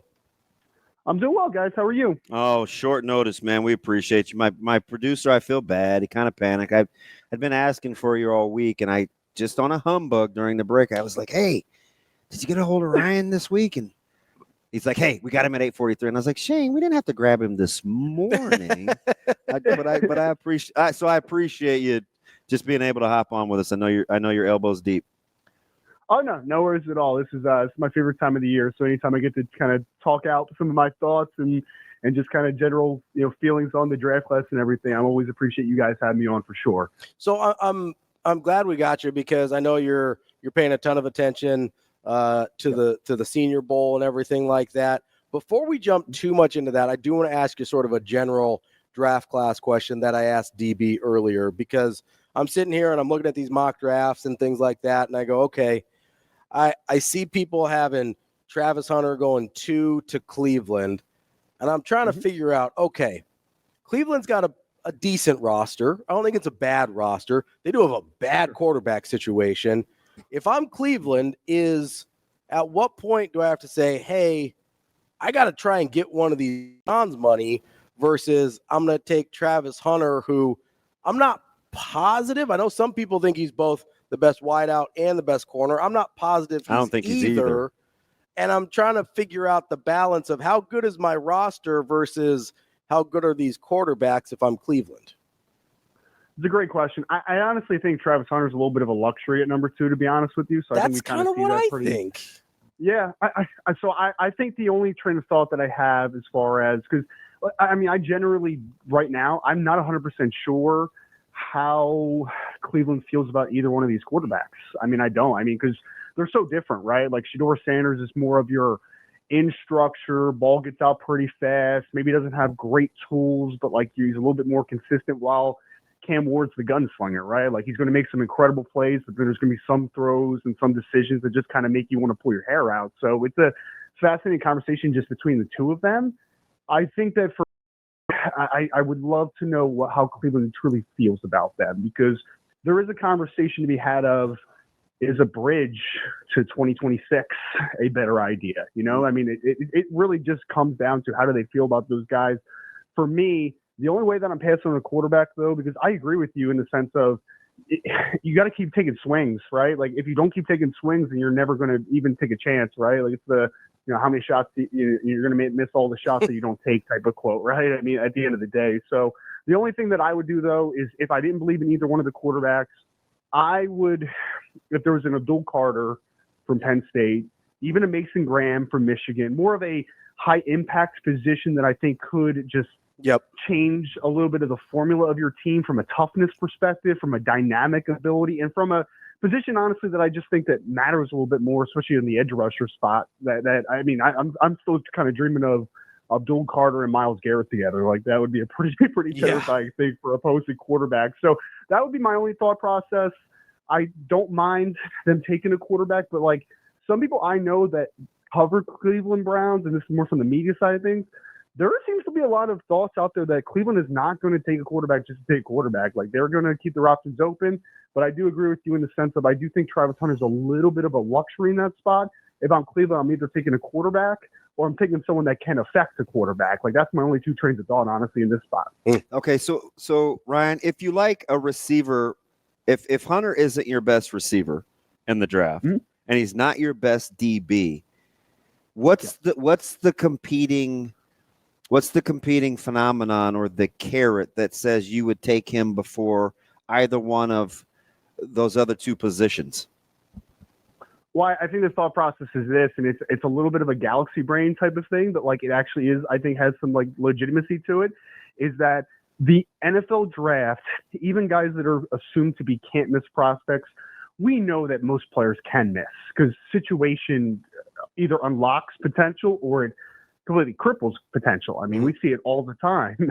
And I think that when you're talking about a player that has plus starter upside, potential Pro Bowl upside on either side of the ball, your margin for error like widens, right? Because if Travis Hunter, even if he doesn't end up being the best wide receiver in the 2025 NFL draft, even if he doesn't become the best corner in the 2025 NFL draft, it's pretty safe bet that he's going to be a good player at least one of those spots, right? And then maybe in the best world, he's a really good starting corner that can also give you some reps on wide receiver when you need him. I don't think it's going to be nearly a full-time capacity, but like maybe he's a guy that can go in at wide receiver if he's your starting corner on just, 2-minute drills or some high leverage situations, like that type of thing. So I think the floor of Travis Hunter is really appealing because he has a wider net, right? Like he has two different positions that he does excel at. And I think that when you're talking about the stable of this draft is not a great one up top. Yep. It's not. I mean, I just talked to somebody, a scout in the NFL that I trust very well that, their team only has like 9 first-round draft grades right now. And that's, usually we're at least like 13, 14, 15, like somewhere in that ballpark, you know what I mean? Sometimes in the high teens, but more often you're kind of in that middle teen range.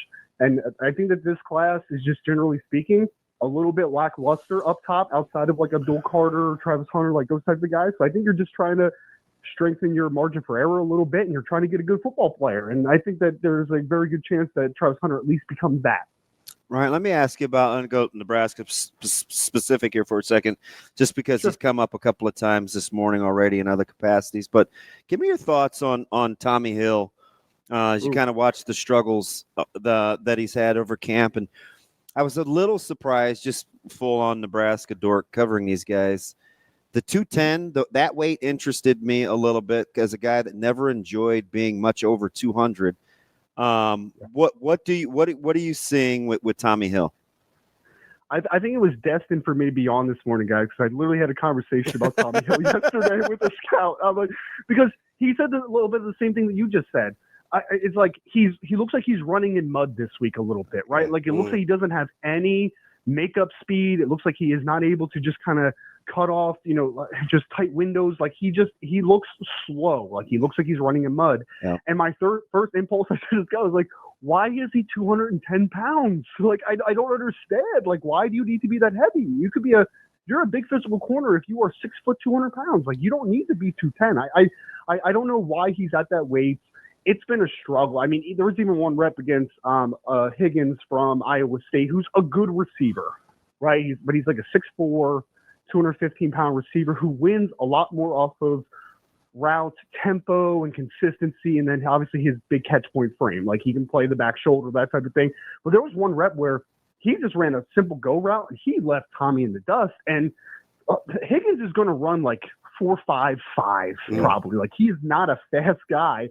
And so Tommy Hill looks slow. He looks sluggish. I don't know if he put on weight to show that he can play inside at some safety at times, because like he was always a tough, like tenacious corner to me at Nebraska. Like he can put his hands on you. So maybe he's trying to sell himself as a guy that could play a couple different spots in the back end.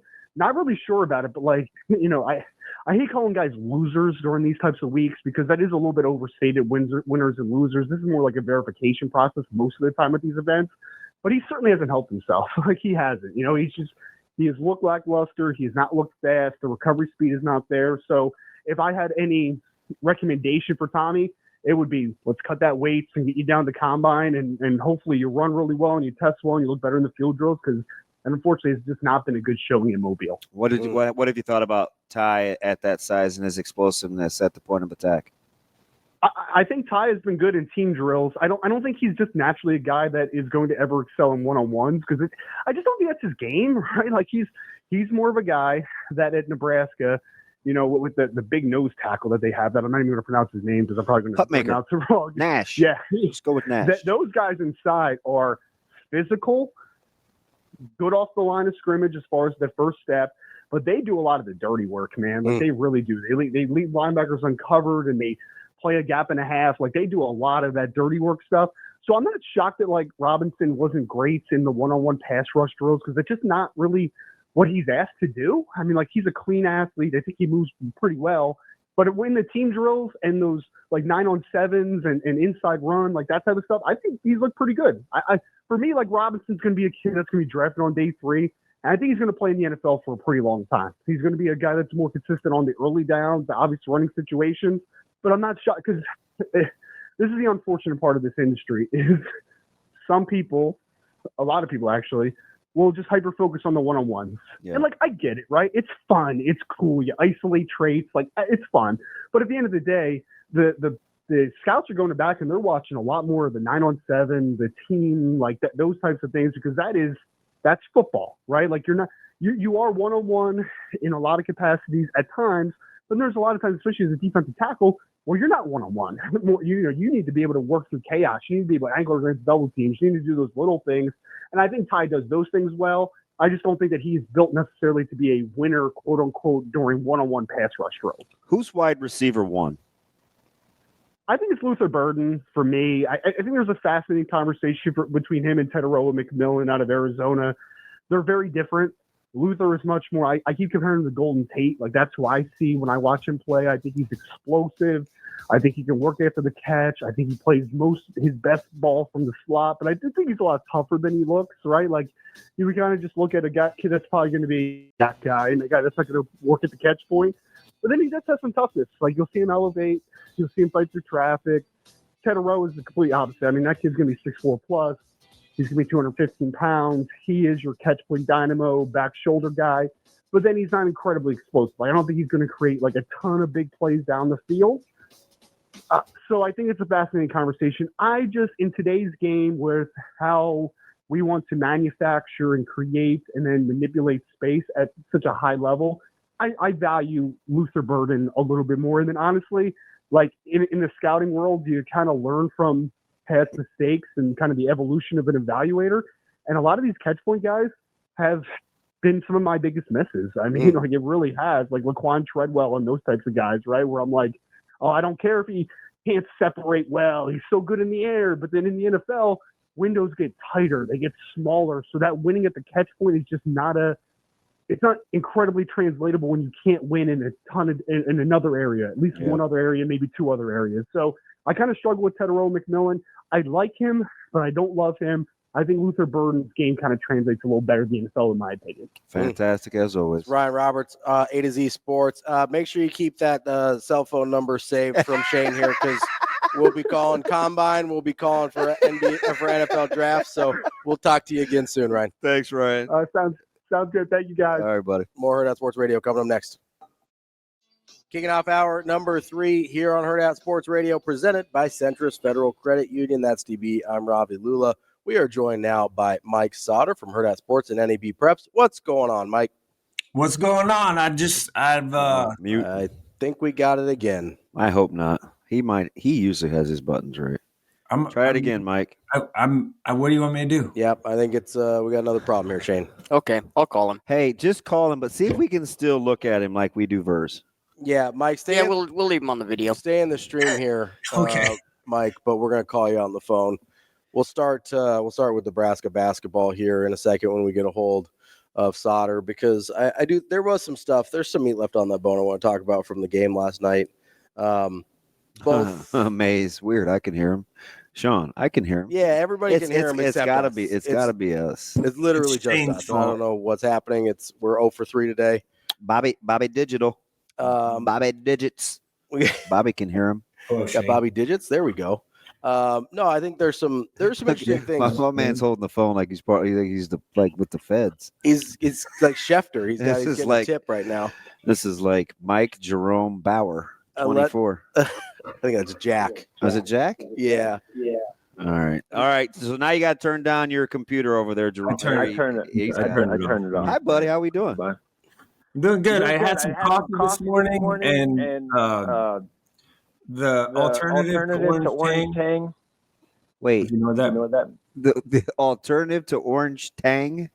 Yeah. So there's like knockoff orange tang. No, the thing that put orange tang out of business. Oh, it starts with Sunny. Yeah, okay. Oh, I thought you meant just like orange juice. Yeah, my grandma was a big tang person. I've never gotten into orange juice ever. Really? Never. Not even Good when it was a for you. concentrate and it was in a Pillsbury dough canister. It's good with vodka. I can barely hear you guys, by the way. Why would you dilute good vodka? That sounds pretty stupid. All right, is that better, Jerome? That's a little better. There's like a an echo. Oh, so QBAs can hear it. Yeah. Bobby Digital. That is a great reference. All right, is that better? Can you function now at a decent level? I mean, I'll get through. I will fight. All right, I will fight for you. I will fight for you. Thank you. I will fight for you. Who would you have advanced to the second round in the dunk contest last night? Well, people that made the dunk. That's a good start. That was my biggest gripe because I'll be honest. Okay, even though we both picked Harburg, yes, but and Harburg's second dunk, the one they actually my made, dark horse, and I didn't have a ton. My only dark horse was my main man Quinn Clark, who his first dunk he should have made it. He should have made it through. Yeah, I mean, Harburg had the best dunk overall, but he didn't make the first one. He didn't make the first one, which he should have. Yeah. I think maybe the judges just liked his frame. They're like, "Ooh, that guy looks yoked. I want to see this again." He does look full-fledged tight end. Oh, he's a monster. I told him. Now the throw it off the backboard to yourself windmill is pretty. You got to be pretty decently athletic to do that. Which is super funny because when on the one that Dylan threw to him, I was like, can he dunk at all? Like he didn't look like he was getting good jumps on him. And then he does that second one. I was like, oh, I guess he's fine. I think that'll work. Where could you when you looked at McCullough's frame, what'd you think? He's pretty tall and long, man. Like long arm guy. Be curious. I think I'm even more convinced he's a second level linebacker. Guy. Yeah. He's big. Like, he's got some frame like chest and stuff to him. I feel weird. I'm talking on the phone, but I can see myself, and I'm talking with my hands like I'm on the phone. Hey, people make fun of me. I got a couple of coaches on our staff at Westside, and literally anytime I know I'm going to be remotely visual, I sit on my hands. They have it down to a science. It's annoying. This is awkward. Who does a better impersonation of you, them with your hands or him with your fudge? Do you realize I've kind of put fudge on the shelf the last because of him? I know it was so good. I was pissed. I'm not gonna kid you, Jerome. I was pissed. Like I'm just. He was traumatized. I was like, wow, is that really? Oh my gosh, I think that's how it sounds. Yeah, I've kind of tried to low key, and it's hard. Because I don't have any replacements yet. You know? Yeah, well, I have one. You probably can't say it on the radio. Hey, so I walked through this scenario yesterday. I was 1-2 yesterday on my picks, and I looked at Ravi and I go, I'm tempted. I said, Nebraska fits all the criteria. I want to give it out. I think it's a lock, but I'm not going to. And then we did this mock go through the schedule. This was like a couple segments later. Mm-hmm. And he's like, hey, let's pick the remainder of the games. And he started with Illinois, and I go, oh, that's a Nebraska win. And I got done, and I went through, and I think I was like 8-3 or something like that. And I go, oh, I have plenty of wiggle room. He goes, but you think they'll win tonight? And I go, yeah. And he goes, well, I don't. And my first thought was, well, shoot, if I'm pretty confident that they're going to win, why wouldn't I take the 4 points? Yeah, take the points. Yeah. Right? And as that thing's going on, I was like, it's weird. The team that I was so high on in the offseason is going to make me look like the smart guy the other way, because Illinois just refuses to play with any sort of discipline. That's too generic of a word. Like, I want to ask him, this is totally, as I start to use my hands, you know what I want to ask Coach Underwood? I want to say, what's the desired outcome? Yeah, what is it? Like, what is it that, like, I feel like I'm in Office Space, so I want to be like, what is it you say you like, do what is it here? that how do you think they want to play? Well, there's no flow to their offense at all. I think it feels like, well, okay, now their best player has mono, so that helps. And their best shooter, I mean, he had mono, I guess, and he missed last night. He was there in the building and traveled the last 2 games with the team, but you got mono. You stay your little narrow behind at home. Yeah, I ain't messing with that. Like, I was standing there, Rob and Washington and I were standing there watching warm-ups for a little bit, and I looked down like a couple feet sitting in front of me on the front row, and I was like, wait, is that I whispered over to him, I was like, is that the guy that has mono? And he's like, yeah, I think so. I go, we should probably move then. So we like 4 steps away. But him not being there, it certainly matters. They have 2 injuries, actually, and he's one. He's their best shooter. But it feels like they are looking for like a Terrence Shannon like they had last year, where they could just, hey, you just put your head down and get to the rim, and we'll figure the rest out later. Wouldn't you play Will Riley a lot more? Mm-hmm. Yeah, he was really good last night, and frankly that 3 in the corner went in and out. I was gonna say, he only played like 10 minutes. I was sitting right behind him, and I was like, "Ooh, that looked like bottoms." No, he played more than 10 minutes. That was just in the first half. Will first Riley half he didn't play. Yeah, he played 9 in the first half. First half he didn't. 27. He got which was dominated by what he did in the second half. Yeah, he didn't play a ton in the first half. Yeah, and they weren't playing him and Kaspers very much together in the second half. They were like staggering their minutes, which I was like, hey, those are your only 2 guys that can do anything offensively. Maybe you play them at the same time. You'd think Yakashunas looks like he would be a better shooter from distance, right? It looks pretty coming out of his hands, and he's better than 3 of 10, but that's still 30%, so not much better. He takes some hard ones though too. Oh yeah. The one thing about Illinois is one thing with them is they their ability to rebound is remarkable. Yeah. So I was pretty discouraged. I was pretty discouraged early. I was like, they're gonna get every offensive rebound. They kind of did. I mean, honestly, they out-rebounded by what, like 25? And they did have that. They did have that one lineup where they could go like 6'9" across the front. Yeah. Yeah, it was 58-42 in the rebounding margin. But so they closed it late. Yeah. Yeah, 20 to 13 offensive rebounds. Because it was 50-27 at one point. Yeah. Even like 20 to 13 offensive. Nebraska got 13 offensive rebounds. That's a lot. You know where they made it up though is the turnovers. The turnover margin was like minus 13 the other way. Yep. Yeah. Correct. It was 17-6. Yeah, so minus 11 the other way. And I know Coach Hoiberg is not listening to one word I say, but why do you think Kel Jacobson played so much? He's just trying to find an answer, man. Anybody that can. Anybody. I'd like to see him. I said this completely. I kind of like. I don't know, Mike. I think I'm biased just because of following his high school career so close. But I think I want to, for what they want to do, I think I want to see him play more.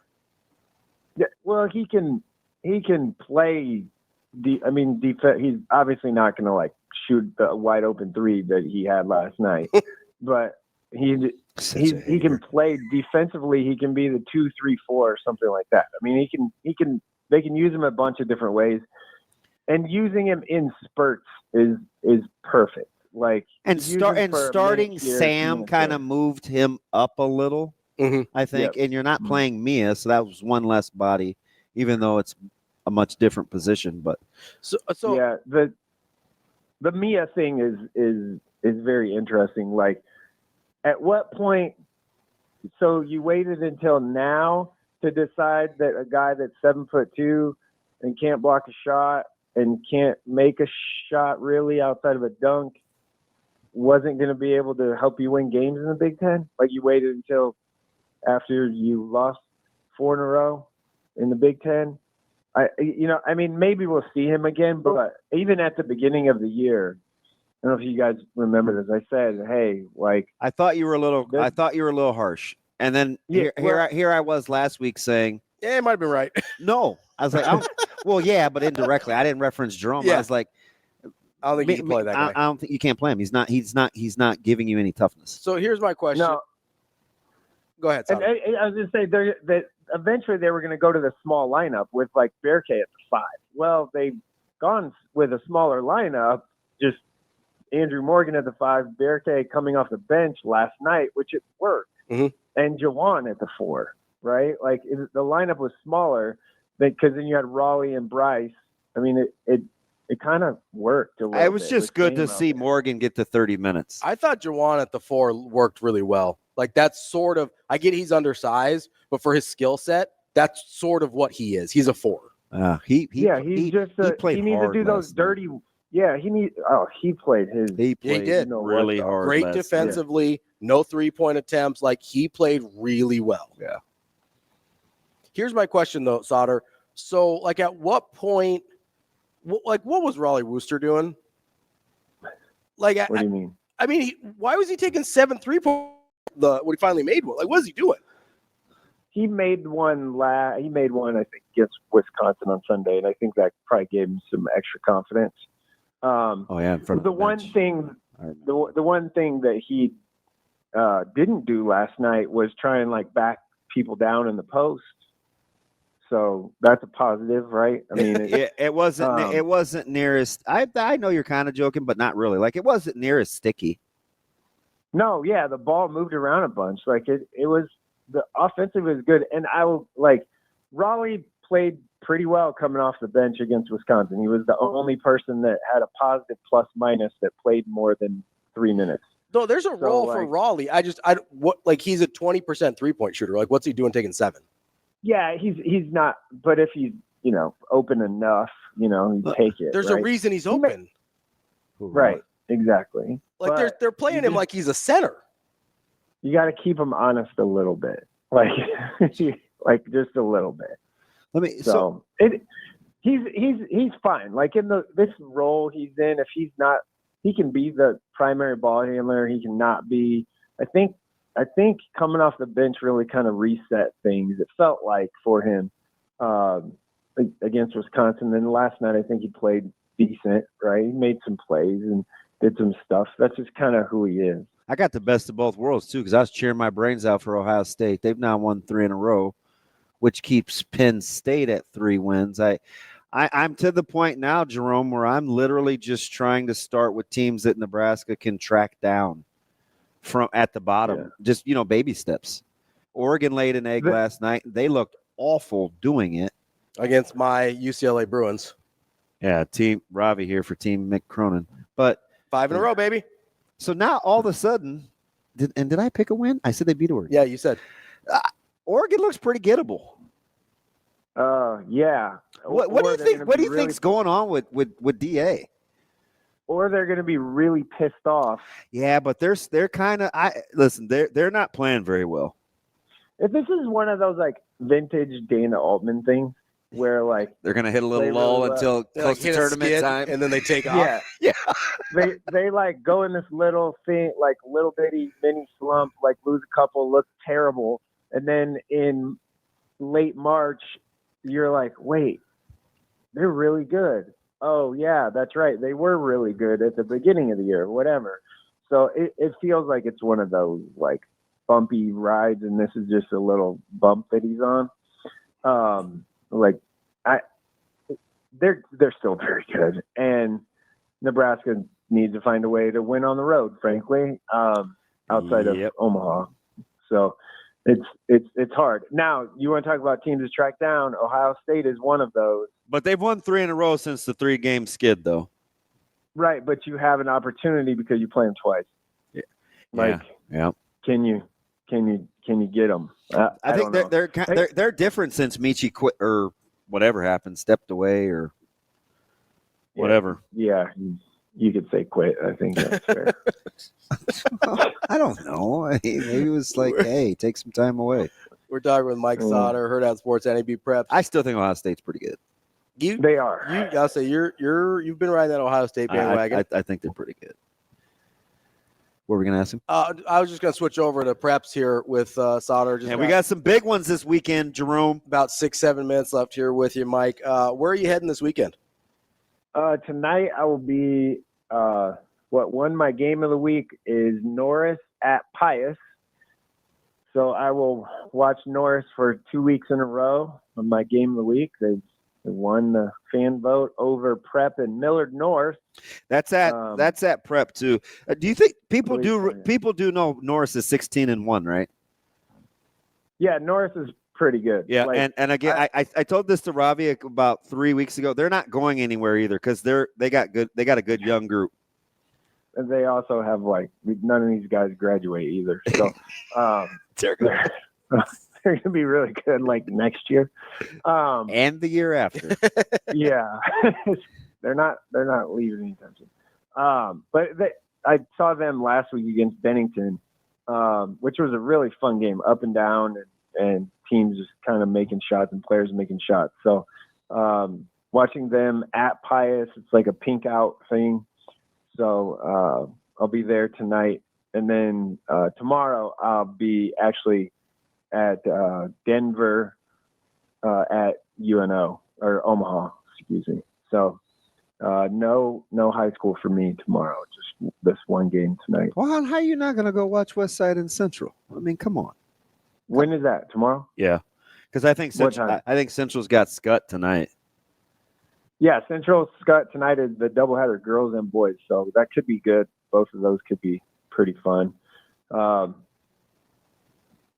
time is that West Side game tomorrow you're talking about? Do you know? It is. I think it's in the afternoon. 3? To be honest. Oh, maybe. Well, I could do that before I go to UNO.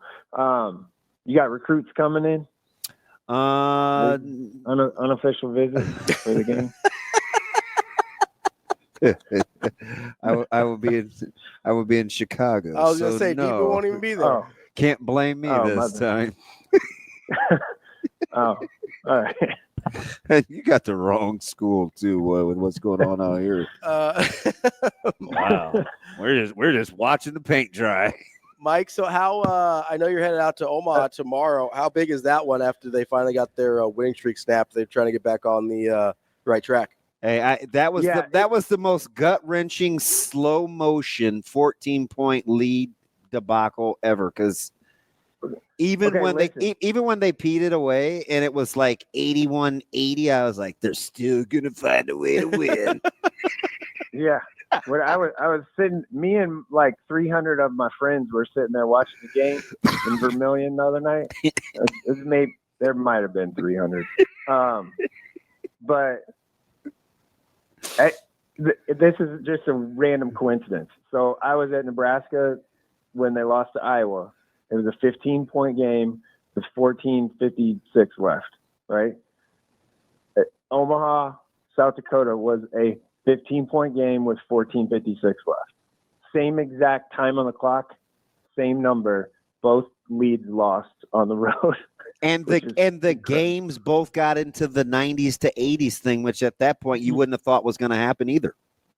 Exactly. So anyway, it's Omaha's your fault. Fine. Yeah, right? It's Jerome's fault. Yeah, I'm the jinx. And that game was a pick'em. It was like 1.5 either way. So I think that was kind of the expected outcome. Yes, it was. Ken Palm had it at 1 point. Omaha lost actually. So, but South Dakota, that it can't. Man, if they actually had fans that showed up, that place would be nuts. You like Crazy. that? You like those facilities? Like I like their arena. It's small. The roof is tight, like to the ground, or right low it's not ceiling. a big dome thing. I like that setup in that arena. Really nice. I will tell you though, you should take a trip to Brookings and what they did at the Frost Arena, the additions they made, or the redoing kind of what they did there. That place for a Summit League building. Listen, wow. I told you Coach Jackson said he would get me an apartment in Sioux Falls. I just split the drive. So I went up there. I went to Brookings before I went to Vermilion. I just went up there for the day, and I talked to Coach Jackson for a little bit in his office, and he's already making hay in Omaha. Yes, and imagine that. But he's you can feel he's kind of swimming a little bit with like trying to get staff and do all this, like all this stuff. So I had a good talk with him. Nebraska Jacks will be back for sure. Found a way to steal Kaliga. Not surprised. Yeah. And so anyway, back to the game though. Like JJ White was pretty bad with like 6 turnovers in that game, and he's been playing extremely well. He was the Summer League Player of the week before. Markel was fantastic, which he's going to be. Like, he's really good. Outside of Oscar Clough, he's the Summer League Player of the Year right now. So, and Oscar Clough is averaging like 20 and 20, so you're not going to probably beat him. But they'll be fine. They just lost their composure a little bit. That's what Coach Crutchfield said after the game. I think they'll be fine. Denver comes in, and, Denver isn't great this year, but Omaha's going to need to rebound, and I think they got a chance to do that tomorrow night. As always, enjoy all the hoops this weekend. Thanks, Jerome. This phone conversation was excellent. We're gonna fix it. Okay, Jerome. I sure hope so. Mike Sautter, we appreciate it as always, bud. Yeah, bye. Don't forget, make sure you go check out our friends at Centris Federal Credit Union, centrisfcu.org, federally insured NCUA, equal housing lender, and they've got you covered no matter what financial needs you find yourself having, whether it's just checking and savings, you need a car loan, mortgage, whatever else your financial needs are in 2025, they've got you covered. centrisfcu.org. More Hurrdat Sports Radio coming up next. Welcome back, Hurrdat Sports Radio, AM 590, ESPN Omaha, ESPN Tri-Cities, KFOR, and Lincoln. That's DB. I'm Ravi Lulla here on the Pillar Exterior stage. It's time for Bet On It, brought to you by Warhorse Sportsbook, the best place in Nebraska to place your sports bets. DB. How can I help you this fine morning? Well, I'm just kind of looking through, seeing what we got for games this weekend. Yeah, it's going to be an interesting one. Yeah, a couple big ones. We've got. What would you make the Carolina Duke line? 1,000? Infinity. Okay. So you can make the joke. Yes. I can't make the joke. We went through this yesterday. But I'm a North Carolina Nobody fan. can gatekeep like your boy. I'm a North Carolina fan. Infinity and beyond. So here's the problem, though, right? What do you want now? Is Duke plays about half the game to the level of their opponent. Now, in their defense, they were up until – so you're just kind of getting into this Duke the last couple of weeks? Yeah, more so. I watched them early, and then I took a little break. And because they were blowing everybody out. Yeah. Like, they weren't playing any competitive games. No, and so I wasn't paying that much attention. So Wake and NC State, they looked a little shaky. Yeah. But, I mean, they were beating people by, like, they're beating people's heads in for a minute there. And then I need people to listen to the show a little bit better sometimes. Why? What happened? Because, okay, what did I start saying about 3 weeks ago? I was like, oh, yeah, Cooper Flagg has really started to figure it out offensively in the way I wanted him to earlier in the year. Yeah. Oh, for sure. And then I start getting tweets like a week ago being like, oh, looks like Cooper Flagg figured it out. I was like, yeah, I know. I've been on that for a month. Yeah. What happened? Like at the time. How was that Garner a Steelers reference? What happened? At the time, though, I wanted to see a little more out of Flagg offensively. Look at him at the first, you weren't. It wasn't wrong. No, it wasn't. But then people are like acting like they're keeping receipts. I wish I could bury you, but I can't on this one. Because I'm right. No, I know how you felt. Yeah. I was like, hey, I get he's really good. I'd like to see a little more offensively. And then he gave me more offensively. I'm like, now I'm cool. Yeah. I will say that Duke North Carolina game, it's at Duke. I'm probably 13, 14. My instinct was definitely double digits. I think they'll probably tamp it down because it's a rivalry. So maybe like 9.5, 8.5, 9.5. I probably make it 11.5 if it's me. Okay. But I'm guessing it'll open just under double digits because of the rivalry. Now, I will say this. Yeah. If you're going to get the Dukies, they can be had in the backcourt. Yes.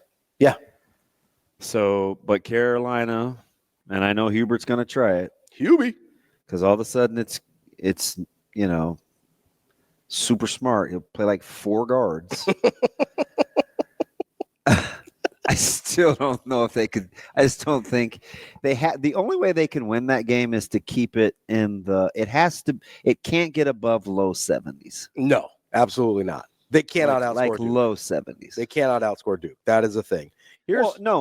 Well, yeah, but it's not because Duke's good offensively. It's because they're so good defensively. Yes, like they can lock you up. Yeah, like if you're getting to the point where Duke has 80, you're not getting more than 70. God, if Duke got 80 against Carolina, you probably feel some kind of way about that.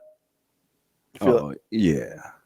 So, oof. You know what's funny is I've seen Duke do it the other way. Like, I've seen the sorry of the Capels. Yeah. Like hit one at the buzzer in overtime and have and be the much inferior team and still win. Austin Rivers. Oh God.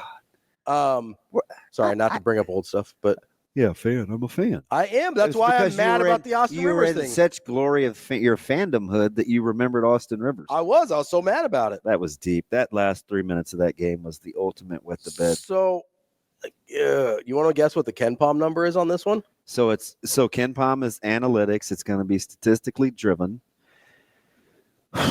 So it's not even going to take into account the matchup in the backcourt. No, yeah, I don't think so. It does take a little bit of home court into account. Kenneth Pomeroy will put that line at. Well, fudge. If I said 13, he's going to say 8. It's going to be 18. He's got it at 15. 81-66. So I wasn't. Oh, and almost where I think it needs to be. Yeah.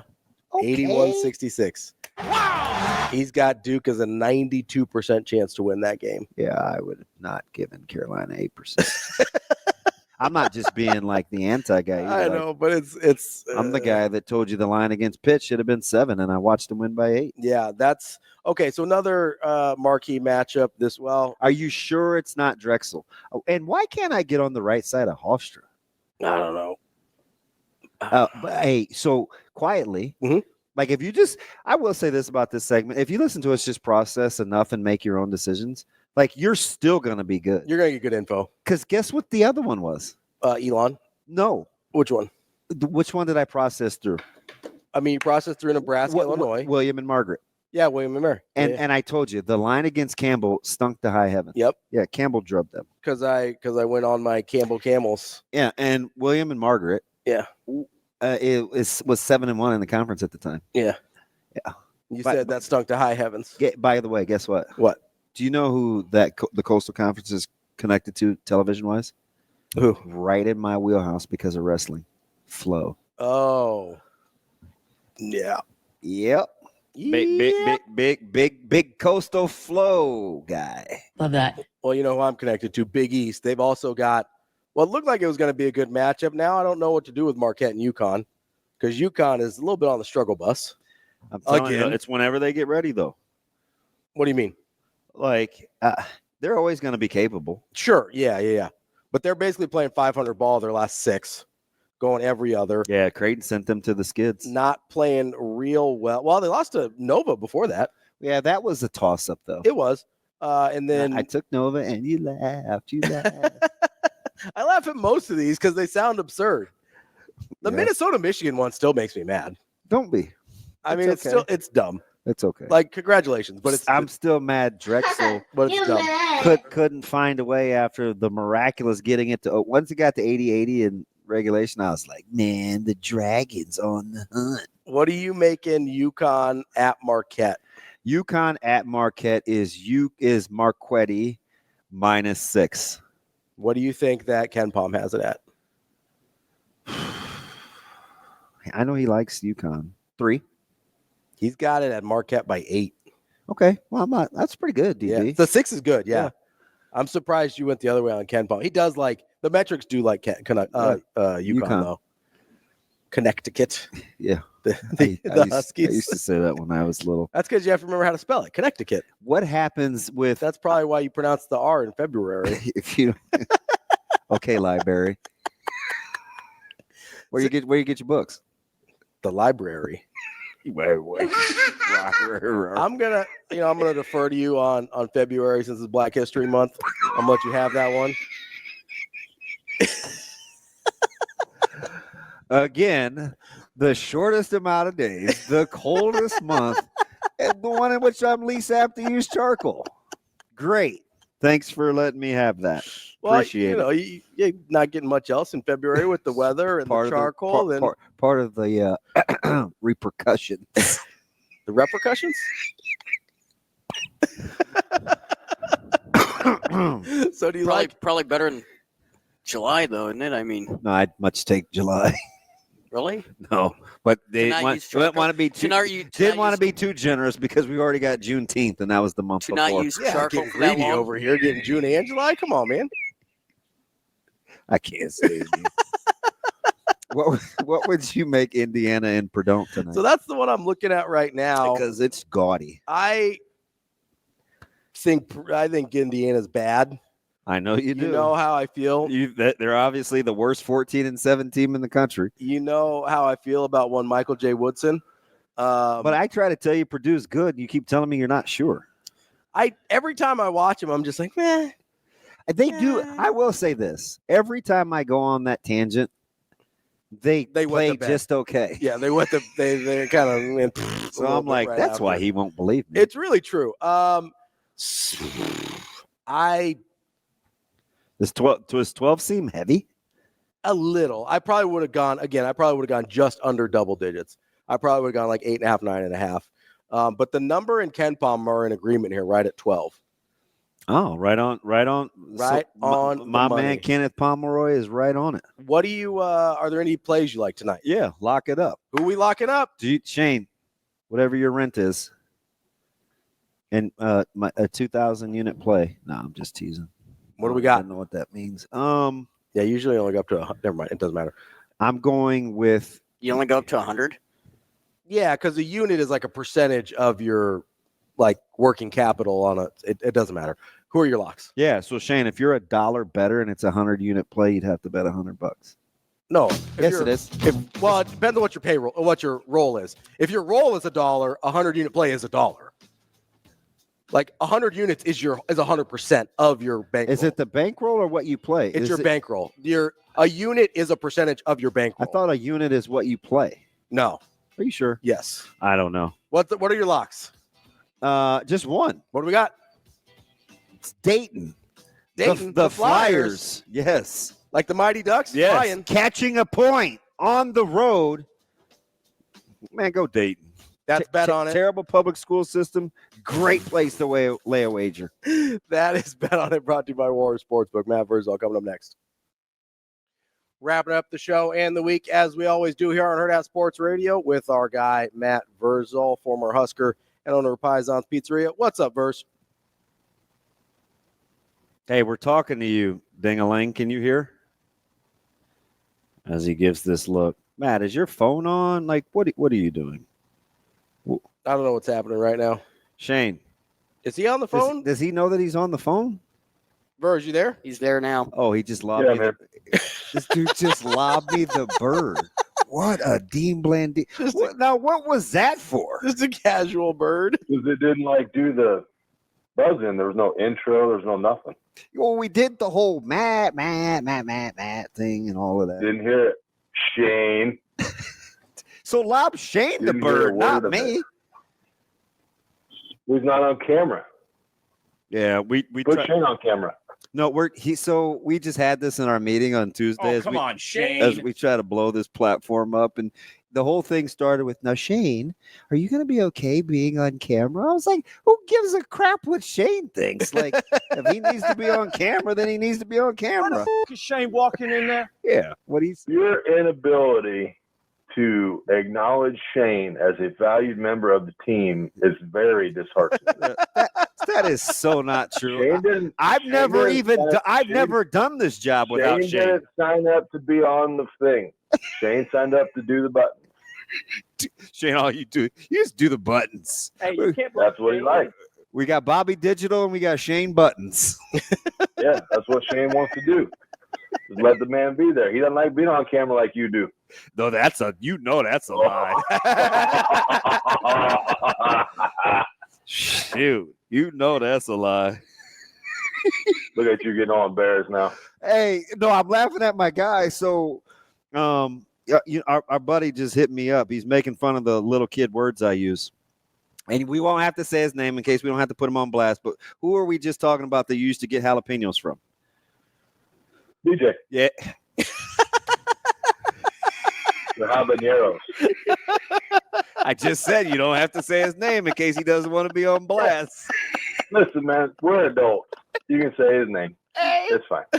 I let this dude cuss me out for about an hour on Saturday. He was in rare form. I just let it run. DJ was? Oh, yeah. I was kind of on one? Oh, yeah. And I was kind of in my field, so I just took it. It was fine. You just dropped the quarter in and got out the way? Hey, it was so long, I put my AirPod in. When VJ gets going, man, you just like, ooh. I talked to him yesterday. It was great. I was telling him about, how he talked to me like he's way older than me, right? Yeah. Which is part of his humor. And he was so right. I was asking him about some vehicles, and I was telling him about my lease situation. He goes, yeah, that's because you lease cars like a child. You let these people give you a number, and then you think you got a good lease deal, man. He's like, you're just hard-headed. I just was like, I'd like to have stopped you when you told a lie, but there were no lies told right there. I'm just going to go ahead. Why didn't you just tell him, hey, if I buy a car from you and I drive it off a lot, just like any car, it loses half its value. So what's the difference? Well, I'm going to do what makes me happy. Apparently, I need to go to this guy sitting next to me because he changes vehicles like you and I change T-shirts. So apparently, Ravi has cornered the market on how to do vehicles. What I do? How many different vehicles have you had in the last 15 months? 4. It's incredible. It's incredible. Matty, I got questions, man. Can I start with the most important? Sure. How did I get an invite to your prestigious Cubs opening day? Well, you know the answer. I don't know. This dude's looking at me like I should know.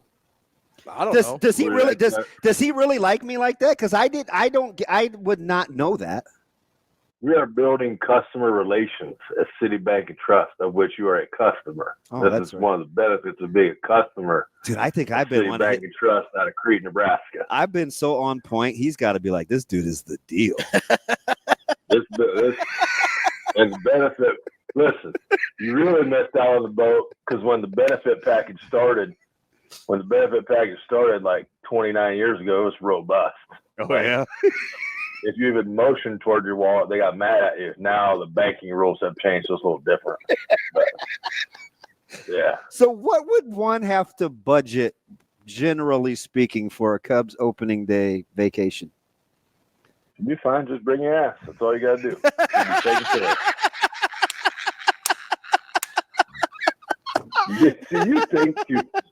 You think too much. This just in. Stop thinking. Just go. That was the GOAT. That is the greatest line. So you know who the first one that used to coin that phrase when I would ask too many questions? T-phrase. Just go. Just bring your bunda. Yeah. Let's go, Gregory. Did T-phrase say bunda? You guys. Okay, I was just asking. I texted you the invite. All I need is a yes or no. I got it. And excellent. I was shocked. I didn't even read it. That's fine. So you're going? Yes. April 4th. Are you going to back out? No. I can go to work in the morning. That's what you do, and then we leave, right? Oh, no. What? This is leaving. We got stuff to do on Thursday night before the Friday night home opener. Oh yeah, I'm not doing that radio appearance like you do on Fridays. Then. I am. I am. It's all right. I'll find a fill-in, and then we can talk to Verz in all his glory Friday morning, and you'll be sleeping somewhere probably. I'm gonna go try to find some good breakfast. I'm gonna interview Damon live from Wrigley Field. Let's do it. You know what? Man, you're kind of a superstar too. I might be able to get some Ricketts involvement if you go. This dude.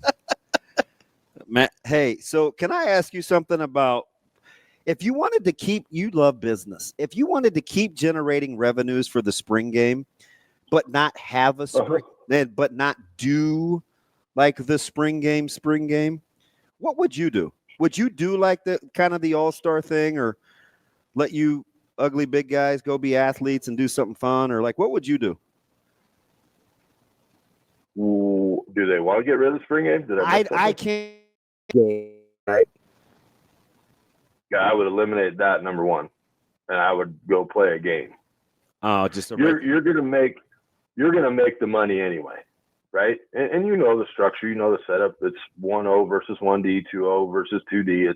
That's your teams. Then you intermingle the other guys in later, and just go play. Just figure it out. And you might find somebody that's better than you think they are, but they aren't a practice player. Some guys hate practice. They go try, but it doesn't work. But you know what? When you put them in a situation where it's an actual game and it means something, then they play. And you might steal a couple that you didn't think you had. Verz, do you like, this is a genuine question because I don't know.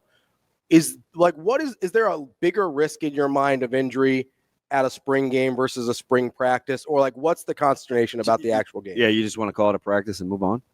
Yeah, like what's the difference? You can get injured walking down the street. Right, but like, isn't that usually what people complain about? Is like, oh, we're getting guys hurt. Like, it's not any different than a practice in terms of risk, right? Then what's the difference between risk getting hurt in a game? I mean, you know what you signed up for, right? It's a violent game played by violent people, and it's awesome. It's awesome. Miss it every day. But go, like, if you, I'm a huge believer in this. If you play football and you go as hard as you can every play you have available, you won't get hurt. You won't. But it's when you think and when you hesitate and when you stop or when you stand around a pile, just like looking around like, oh my God, look at this. It's great. No. And you get caught. Stay in motion. Keep your feet moving. Yeah. But that's a learned behavior. And then when you learn, if every time I go attempt to play this sport, I go as hard as I can for as long as I can, then they take me on and somebody else goes as hard as they can for as long as they can, by goddamn, we just got a lot better. We're actually decent at this game. And when it gets down to the fourth quarter and we need to win, we win. Like, that will stand the test of time. Great offensive line, great defensive line, play as hard as you can for as long as you can. Then when your sub goes in, they play as hard as they can for as long as they can. And then the next person goes in, you get to go back in. But you won't get hurt if you play hard. You won't. It won't happen. All right, Matthew Pichu. I have one last thing. I will be in Chicago in the morning for Christian's. He's got a banquet tomorrow night. Where do I go get? Where do you want me to go get some a nice spoon breakfast? Where's Vidlax in Chicago or some of these yes, breakfast. I'm not going to eat during the day. Where are you staying? I don't know, to be honest. Our AD did it. Okay. I got a spot on the south side of Chicago for you then. You take an Uber over to the south side at 9 a.m. Let me know how that goes. That's fun. I'm dumb. I'm not stupid. Chicago's a big city, my guy. Like, I gotta have a neighborhood. Yeah. At least a half a town. I'll be on. I'll be on the old train at 8:30. Appreciate you. Good time. Hold on. So west side. So we're probably staying at the Ritz-Carlton. So there's a couple kids in Nebraska's kind of after Mount Carmel, so we probably got to take that recruiting visit. So yeah, there's a sweet Russian mob joint. It's called Snickers. Yeah, and it's good. It's really good. Hey. Well, you're going to see some stuff. You're going to see some stuff you might not want to see there. I'm just telling you. It's great. Just keep And your head. now I'm probably going to go there when we go for the home opener now because I missed that. Matt Vrzal for getting his friends off so he can keep his hands clean. Just keep your head down and eat your breakfast. No. They're very friendly people. They're very friendly. Awesome. Just don't ask any questions. That's our guy, Matt Vrzal. Verz, we appreciate it as always. We'll talk to you later. Thanks, Matty. More Hurrdat Sports Radio coming up on Monday.